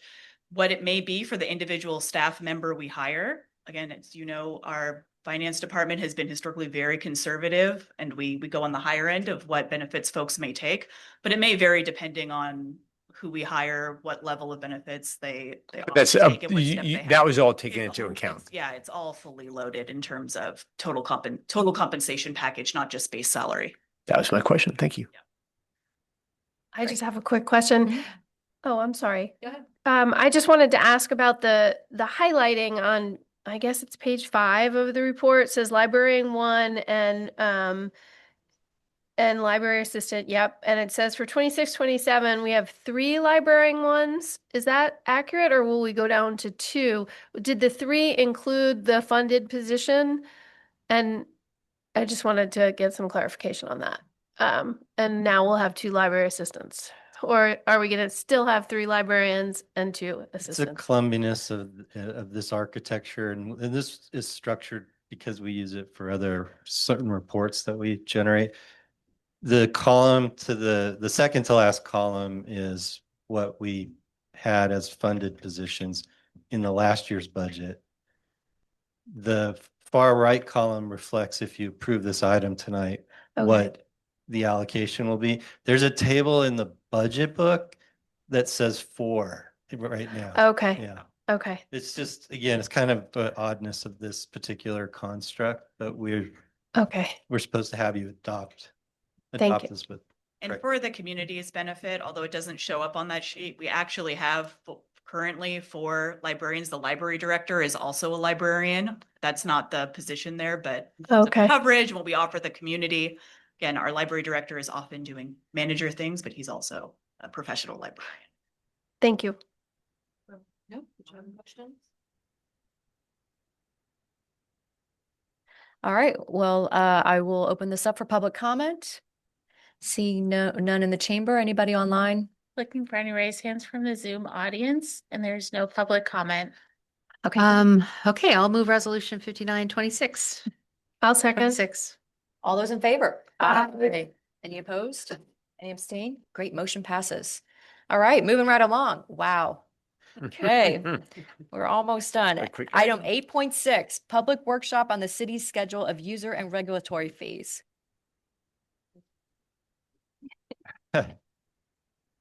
As I've mentioned to the council before, from time to time, we hear from you that you'd like to get some more information and start a conversation about a particular topic. And we have typically called that a public workshop because we are going to present you with information, take some feedback, but the only real direction is specific things you might like to see us bring back. We're not delving in and making any decisions tonight about the fees themselves. This is tonight, given the hour too, might just be the start of this conversation to give you some food for thought, because I know as you're all on your summer break, you'll be reading that fee schedule backwards and forwards over and over again. One thing we're really fortunate about, and what my presentation is going to do for the most part, is focus on the concepts that are part of the fee structures. And we're very fortunate that we belong to the League of Cities, Cal Cities here, and they produce periodically what they call the municipal handbook. And it's one of the Bibles for Miss Gabrielle and me in terms of we can go and get a quick reference for what's the current legal thinking on a fee, and also what are some of the best practices for how to implement them, track them, understand them. So actually the book covers all finance, but it has a chapter entirely dedicated to this topic. And I took the liberty of providing it to you. Hopefully that's not a copyright issue and they come after me at some point. So there are 4 broad categories of fees in California.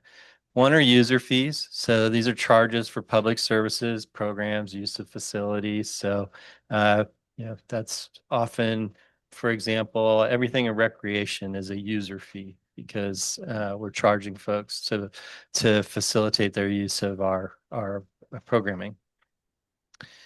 I think the ones that most come to mind are regulatory fees. So this is what I see that Community Development Director Morgansen's joined us. This is his world. So this is when we charge for planning and building for the most part. There are properly related fees. So this is when there's a fee specific to delivering a service to a property. Sewer and water would be a common example. For us, garbage is a fee that we allow we adopt and then have our franchisor provide. And then lastly, the category that's been getting a lot of press actually in Marin lately are development impact fees. We're going to focus really on just 3 of those categories. We're not going to focus on the property related because we don't actually have a lot of property related. We don't deliver a lot of property specific service because we have special districts that provide a lot of that service in Marin.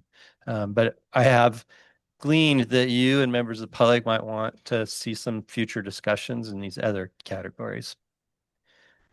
There is another way to think about fees, and this is where we start drifting into Mr. Woodruff's world, which is it's kind of interesting.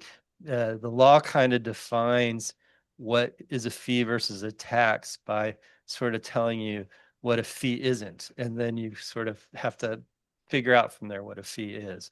So I kind of summarized what's in the report to help you understand that. So a government charges a tax unless it falls into one of 7 categories, then it can be a fee. So one is a special benefit for the payer that is not provided to those not charged. So if you come in and you need a specific service from the city that we're going to provide, and again, it's often from the community development side, that can be a fee because you're the only one who's actually benefiting or your property is benefiting from that.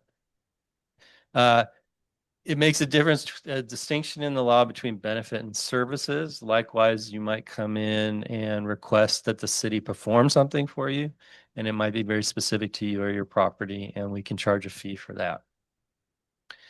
All regulatory costs. So the cost of us doing code enforcement, the cost of our building official, our chief building official or his staff, making sure your property is compliant, we can recover those with regulatory fees and fines. We don't do this here in Larkspur really, but admission to limited access government property, we did it sort of for the first time recently. You adopted the fees to use to rent the library community rooms. But this is really meant as a category. If you had like a public zoo, you would be charging an admission into the zoo, for example.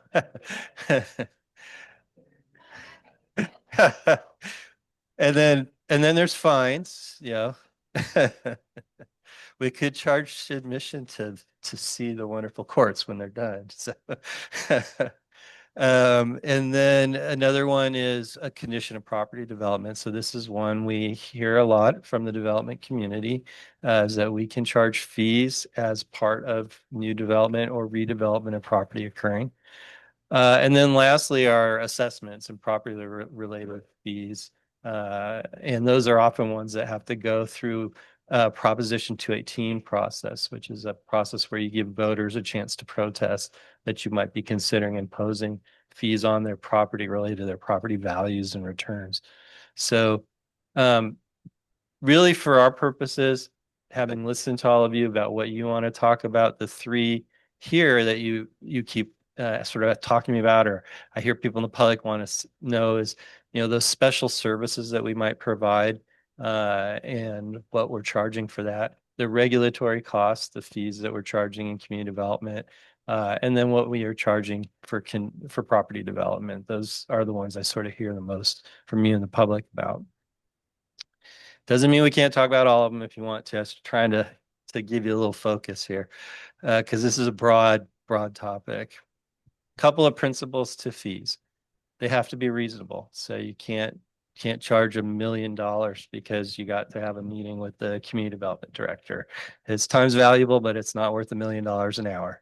So the next thing is it has to relate to the benefit or service. So that's typically called a nexus, that you have to show that the fees related to what you're doing.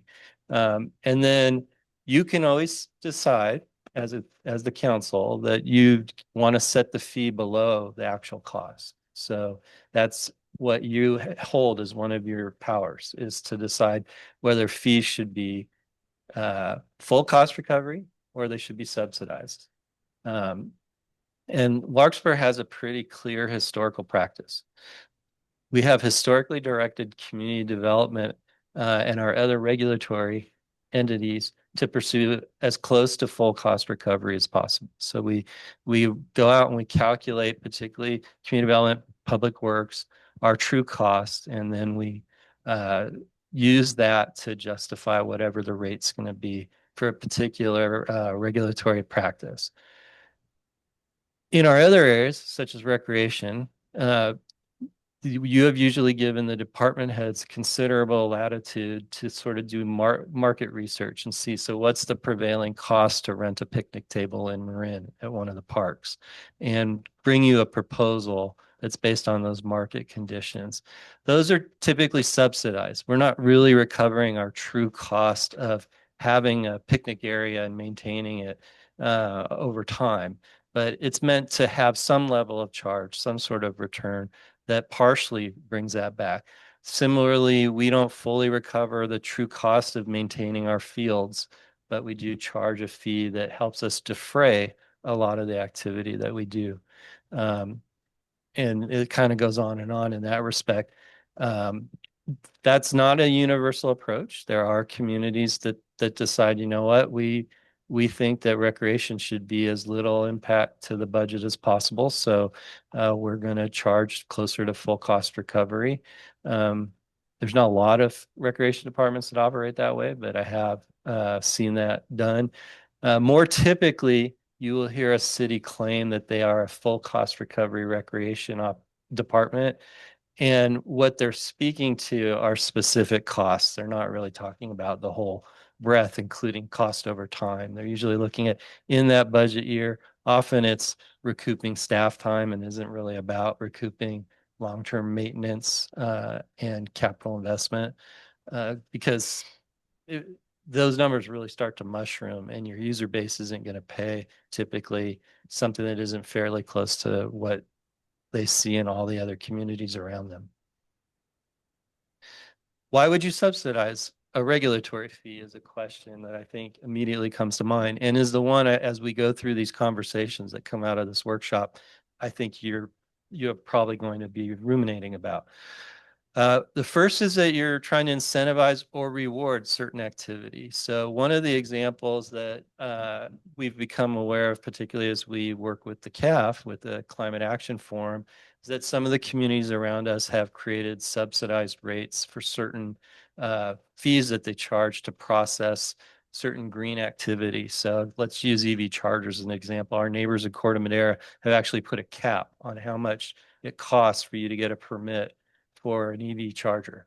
I would submit that they did not do that to incentivize people to get more EV chargers. That they did it to reward people for doing that because people are going to get EV chargers if they get an EV. This isn't, that fee's not a determinant in somebody's calculation about whether they're going to get an electric vehicle, but it's a reward from this town to say, we are pleased that you took this step and we want to be a partner with you and that you made that investment. So we're capping our fee to you. Sometimes though, it's actually you trying to engineer a particular outcome. Particularly as you think about larger fees, you might actually want to subsidize them. For example, you might incentivize a developer to consider additional affordable housing by reducing their costs to do that. So that's where you're providing an incentive to do that. And you essentially, as a council, can always make a finding that you're willing to take less than your full cost and essentially use your general fund tax dollars or some other pot of money to defray the total cost to the city. And that leans into that second area, which is just promoting policy. Sometimes cities set their regulatory fees more to signal to the community how they stand about a particular avenue of policy. And they set the rate below full cost recovery to signal that they view some level of societal value that should be placed on that particular activity. So they set the fee accordingly. Can I ask a question here? Sure. A lot about subsidies, but what if we're like, hey, I don't want to say punitive, we're not going to charge $1 million, but what if like, hey, if you want a gas water heater, you're going to pay X dollars. But if you put in electric water heater, it'll be, less than cost. So can we charge like a higher amount for the gas? I hear where you're going. Yeah. The way you do that legally is you charge full cost recovery for the one item, and then the one you would rather see somebody do, you charge less than full cost. That's legally defensible. Yeah, you can't really punitively say I'm going to charge the one activity more than our cost. The law doesn't let you do that. But how would you even determine like what our cost is? I mean, It's a processing cost. So we base it on an evaluation. You have a consultant that presents to you when we do the fees in April. We currently use a firm called ClearSource, and they are familiar with government operations. They come and interview the staff periodically, and they work with Ms. Gabrielle to take my costs. I have an hourly charge rate in the fee schedule. That hourly charge rate's based on what it costs to employ me. And so if I work on something that's a cost recovery item, then I document that time and we do charge the entity. I don't do that a lot because most of my activity is more of general service, but the community development department tracks their time quite a bit because they're constantly assigning it to the project. So that's how we get at what the cost of those permit and fees are. Yeah. I'm sorry, I have a question just following up on the mayor's question.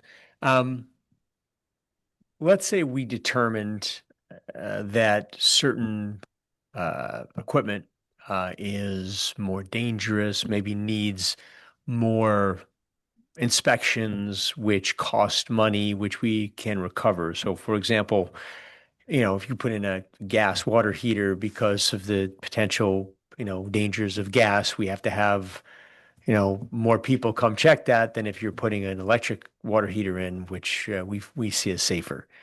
Is that legit? Is there a reasonable standard to what we charge or what goes out there? How does that play out? Well, again, we tend to generate our fee schedule by doing analysis of what's the typical allocation of time to that activity. So something that requires staff to be out there more is going to have a higher fee attached to it because we've already baked into the calculation that particular thing should cost more because there's more cost to the taxpayer of us going out and dealing with that situation. Right.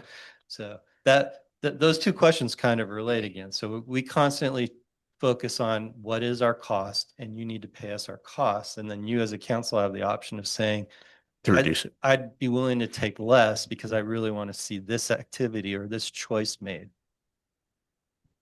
But there's no way of incentivizing behavior without just that subsidizing. I'm just worried about the top line, the revenue line item, where it's always a subsidy then if we're trying to incentivize or reward behavior. Well, there's That's a the only different, way to different aspect though that gets to Councilmember Kendall's question, right? Which is you could create additional layers to your fee schedule if you asked us to create a defensible calculation of impact that we have to deal with, right?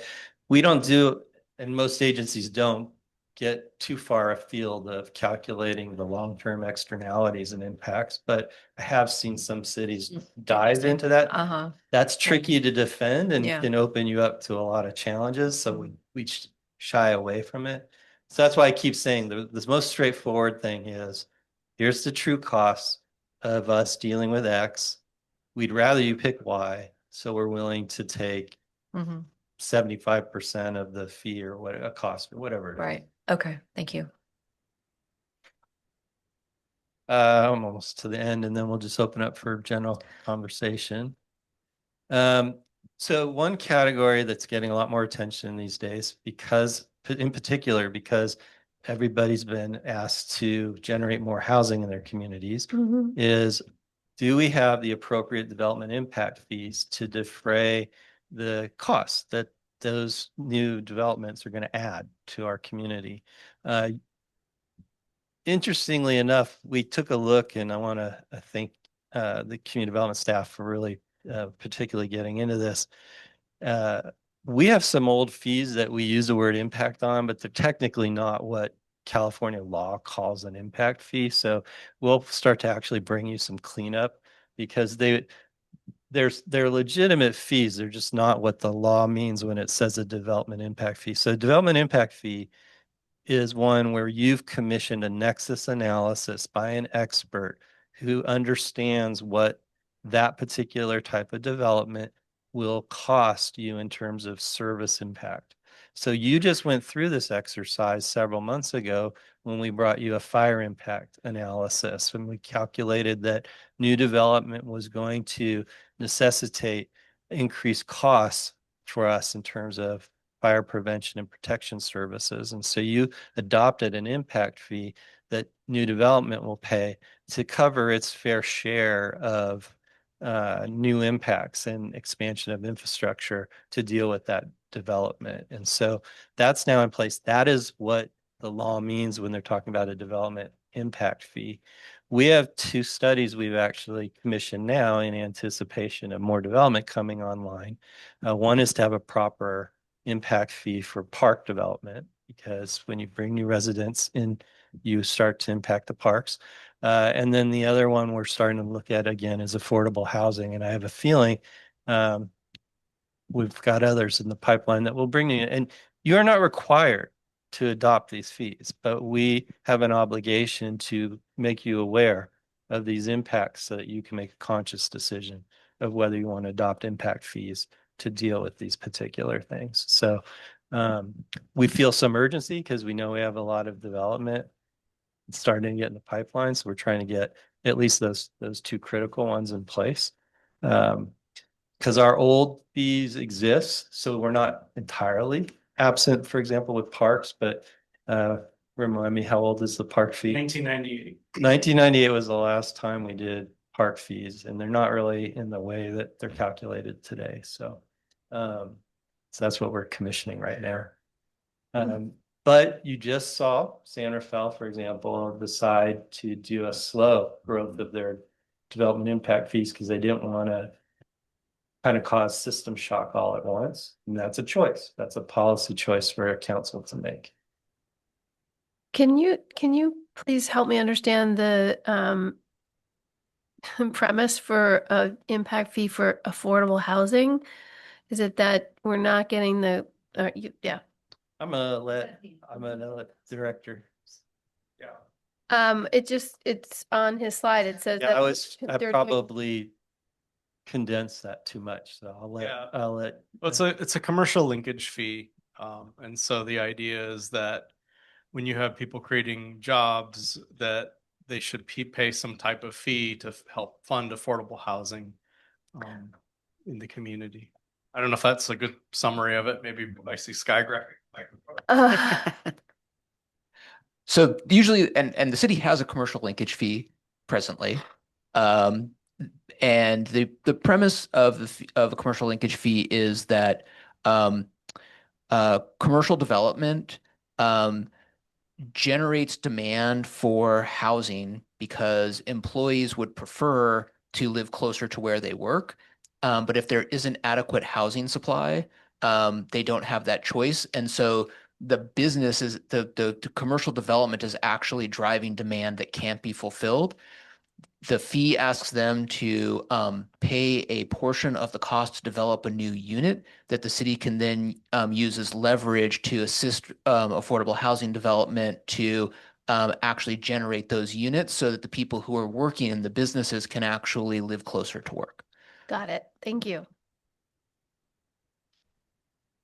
So I think I'm at the end and wanted to open it up. I mean, again, this is sort of conversation day one.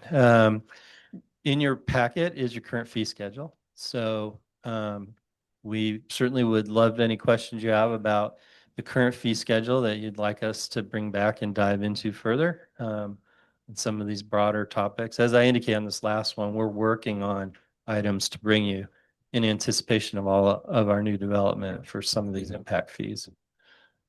Just a really general question. I mean, one, thing we'd like to do is promote housing development, where possible. And then, we have a budget and cost recovery is important. Maybe, the community development director can give us some idea of what parts of this packet would be most relevant to striking a balance there, is there some fee or contractors coming in now? Because I keep wondering, are we doing enough? Are we making it easy enough, for people to build? Wow. Of land down. Let me start actually, because I've had a lot of chats with the city attorney about how do we better inform the council and the public about what these impact fees look like in the grand scheme of new development. And one of Sky's other clients actually commissions, there are entities that will do studies for you to show you what percentage of the total cost of development impact fees are, so that you make these decisions with I think the type of data or information that would help you feel comfortable whether or not these things are preventing development from happening. So that's something we're looking at, that I think we'd bring you in concert with the impact fees. That other sort of broader, are we doing everything we can? I like to think we are, but we can always do more. And I think one of the upsides to the fact that by accident, the whole community development department turned over in a year's time is that we have a new staff that came from other places, and they've been talking about innovations from these other areas they've worked that we're going to try to bring here to make our process even better. Yeah. Next question. Of course, go ahead. Mr. City Attorney, I am curious to what degree we could use development impact fees to bring in the types of businesses or housing that we want, but to discourage the types of businesses or housing that we don't want. Does this have to be a broad brushstroke? All commercial businesses are treated the same way, or all residential developments are treated the same way? Can we parse it out, and to what degree can we parse that out? Do you understand my question? I think so. I'll give a broad answer, and then if you have follow-up, we can dig into a little more. As the city manager explained, the basic premise for development impact fee is that different types of development generate demands for public infrastructure. And the purpose of the fee is to generate funds sufficient to maintain levels of service, so that as new development increases demand for that infrastructure, the city's able to add more infrastructure to maintain the level of service. Ultimately, the city council can decide to exempt some forms of development or set lower fees for some types of development.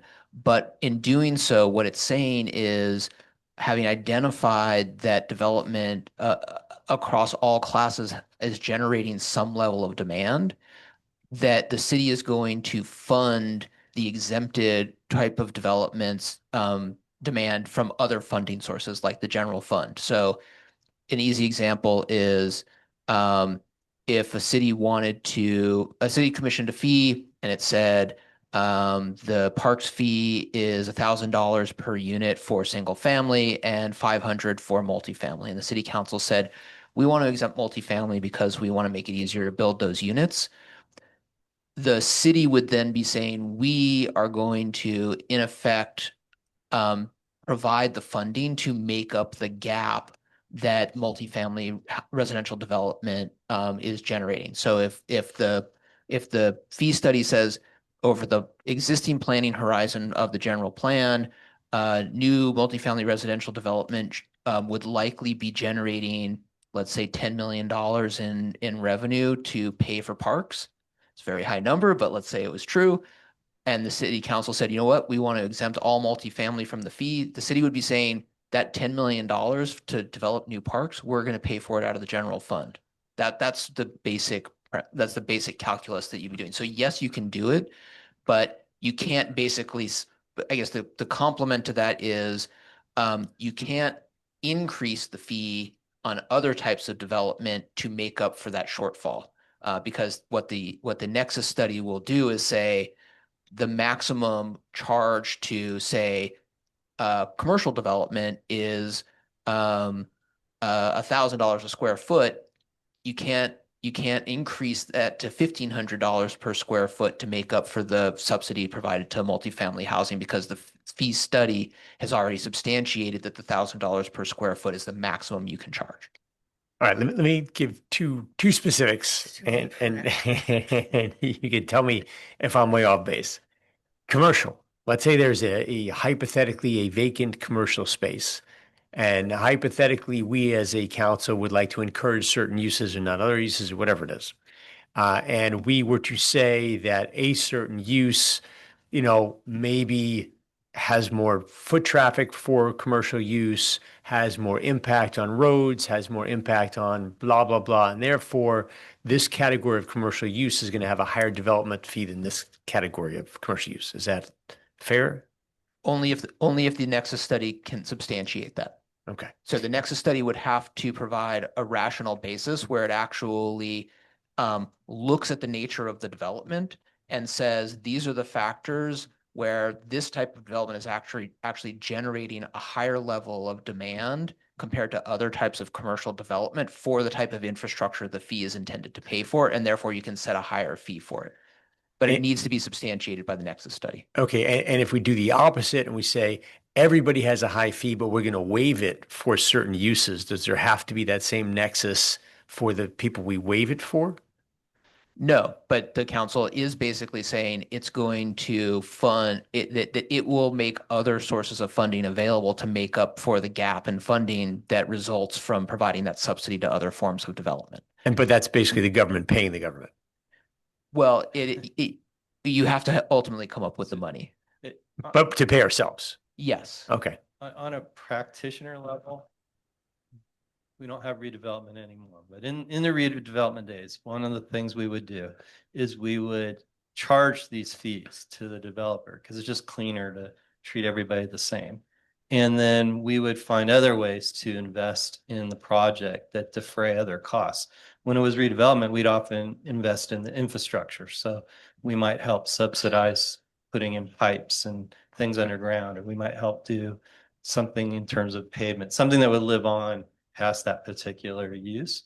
And I would say that's probably a safer path in terms of getting creative, in terms of incentivizing a particular use at a particular location. Thank you. So in the managers, the staff report, you're kind of asking for sort of philosophies of what we value. Yeah, and it's late, so we Yeah. might not get deep into philosophies No. tonight. But looking at it's late, I know, but looking at the recreation fees, and I know you're going to do a recreation fee study, it sounded like. There's so many inconsistencies in it. My philosophy would be that we look at a lot of the inconsistencies. Like, for instance, sports fields, adults are charged a certain amount, youth are charged a certain amount, and then Twin Cities softball has a totally different charge. And then you look at futsal. I don't even know what our futsal field is. It says a futsal field. I don't even know where that is. But another kind of inconsistency for me is Hall Gym nonprofit rate, for-profit rate, and then St. Pat's CYO has a totally different rate. So anyway, not to solve it tonight, but just the looking at more consistent. And I would want to have some justification why youth pay a different rate than adults, because it's all using the same field. And then lastly, there are a lot of users of our services, of our public spaces, that are a for-profit business. They charge a coaching fee or whatever it is. I think really us having an opportunity to look at the for-profit business, which is taking a layer off the top, should probably have a different rate when we're looking at that study later. So if I could, couple comments just for future conversation. Yes. Some historical context. The council in whatever year, long time ago, Yes. said youth should be charged less than adults. Well, I'm just right? questioning So that. I understand. I just Yeah. that We have in the past, though, with we basically provide organized programming in two ways. The way we talked about with tennis earlier, where we find a contractor, we program out the contractor. Or the other option is we partner with a league or a particular team. And we partner with them and we give them a particular charge rate for field use, but they also tend to help maintain. We have a lot of agreements. So with CYO, for example, we have some agreements about how to take care of the gym so that they'll help us deal with it.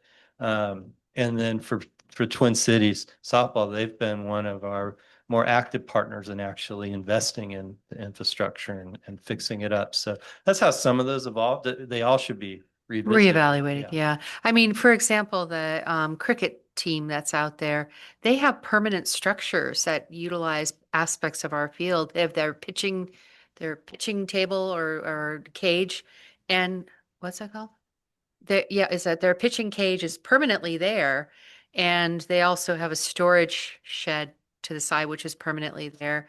I just want to, I mean, when we look at this, make sure that we are charging appropriately for actually a 24/7 continuous use of that section of the park is being occupied by their pitching cage.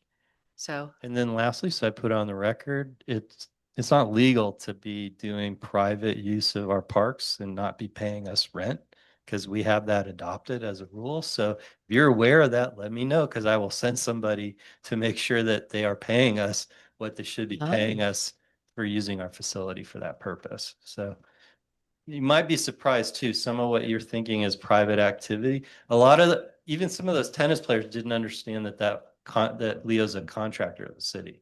So, and we take a piece of his costs. So it might be some of what you think is a private. We may actually have a relationship with them. Do we take a piece of cricket? So that I can't even tell you what the origins are. That goes way back. We're like one of the older cricket communities, as I understand it. So, I don't know a lot about the history of that. The other thing I wanted to add is that the Parks Impact Fee that's underway right now is going to be looking at facilities and infrastructure and not programs. So what it does is it evaluates the cost on new infrastructure to parks from new residents coming into our community, not the cost of programs individually, like what the cost of a softball, or less tennis lessons or something. Those are programs. So it's only going to be looking at facilities and infrastructure and how new residents coming into the community would impact the cost to the community of those new facilities that would be needed to service those new residents. And we're going to come back to you with a session on this fee study at some point, either early summer or late summer, early fall, from our consultant at Harrison Associates. So we will be having a special meeting on this topic. I'm assuming there's sorry. That's okay. Go ahead. Go ahead. Oh, well, I know it's getting late. And I brought something to you back in April when I think this was originally scheduled for our conversation. And as you might imagine, I'm interested in rewarding people for the right behaviors that are helping us to move the needle on our climate action plan. And so I'm interested in considering subsidizations and incentives. I can't even speak, for replacing gas-powered appliances with electric alternatives. And I was trying to get a clearer understanding of our permitting, plan review, and inspection fees for residentials when they change out, say, an HVAC from gas to electric, or a water heater from gas to electric, or they're upgrading a service panel in order to accommodate these electric appliances, or they want to install a battery backup storage or an electric vehicle charger. You use that as something that our neighbors are doing in Corte Madera. So I have a bunch of items that I sent in an email to you, and I'm interested in looking at it also from the perspective in which Corte Madera seems to not only reduce the fees if they're swapping out and adding an electric utility as opposed to a gas one, but also they say that commonly requested and minor miscellaneous building permit types, that the fees that they show in their fee schedule include all applicable inspection and plan review fees. So they kind of bundle everything, it seems, which I like that approach. And I'm wondering if that's something we can consider as well to sort of streamline the process and make it a little bit easier. Because I gotta confess, when I look at our fee schedule, I find it confusing personally. And like I was thinking, seems to be like a minimum permit fee. Is that a baseline fee that gets applied to everything? And then on top of that, okay. So one thing to bear in mind when you read that language in Corte Madera, where they sort of say minor related, they're empowering discretion on the part of staff to make that determination. And what they're getting at is that let's keep using EV charging just because it's an easy one, right? So I want to go get a permit to put an EV charger into my garage. And I need to actually have an electrician come in and run conduit. And so it needs to be inspected for safety. That's our role in that. But so that's a very simple one. There's not a lot of work on part of staff. But what if you wanted it to be freestanding and you wanted it to be a certain setback from your driveway and the sidewalk on a post? That might be more complicated and might involve an additional small permit or inspection. And it's these layers that start to get complicated. And that's why the fee schedules are written the way they are, so that you come and you talk to staff gets a clear picture of what you're trying to do, and then they tell you everything that applies. What Corte Madera is trying to do there is say, hey, staff, what they're asking for is really not all that complicated, but yes, it does involve a little more than just issuing them a permit and doing one visit to the site. Cut them a break and don't hit them with a bunch of new fees so we can get this done. But hey, staff, we trust you. You're a professional. If you realize that what they want to do is 6 visits to the property and a lot of discussion with a contractor, that should get compensated, to the city, because that's a lot of costs. So every project is custom. Every project is unique. That's why our fee schedule is based on valuation and not product or whatever kind of item that they're installing. We have to base it on valuation because there's no 2 permits are alike. And the other thing that's important to point out is sometimes the things that people do to remove gas and replace it with electric don't trigger a permit. It's not unusual for people to have 220s, in their house. There's also products now where you can replace a gas stove with an electric one and only have a 110 power supply. So those products are now available, and you'd have an induction stove and an electric stove, and it would have a battery backup. So we're seeing more and more of these individual products on the market that don't trigger building permits. The other thing that is interesting too is that the building code is, yesterday's building code, yesterday's tier 1 is today's standard for the building code. So the electrification is now baseline for everything. And so for new construction, that is it. They have to do it no matter what. And so what we're looking at is people with the older homes, with those kinds of projects. And so what we see is a lot of people, as you've known for years, they come and they renovate their house and they redo everything, and they're doing these things. They're putting 220 or 240 volts in their, kitchens so they can run those electrical appliances. They're putting in electric hot water systems with, recirculation. So we're seeing them. And like I said, everything is custom. And when people do this in Larkspur, they don't do it on a small scale. They often do it for the whole house. And so that's why our building permit fees are designed to address that, because like I said, everything is custom. The other thing I would just like to add too is you have to remember that most of the time the staff's dealing with contractors who have a rough idea of how fee schedules work and which fees they're going to trigger. And so they go into the conversation with some understanding. If you remember the public and you have the reaction that you did, hey, I'm having trouble understanding this, just give us a call. Staff will do a rough calculation for you on the phone and it'll tell you, hey, ballpark, it's this, because you're going to definitely need this permit, and you might need this permit, and they'll run that number for you. Yeah, okay. I mean, I understand Director Mogensen's comment about each project is custom, and that makes sense. But it seems to me we're going to probably start to see more of these swapping out incidences from gas to electric, and that those aren't really custom projects. And so that's where I'm really interested in how can we make that easy for people when the time comes, and try to bundle a package together for them so that it's very clear to me that this is what I'm going to pay in terms of permit inspection and um, uh, plan review fees should I need them. So.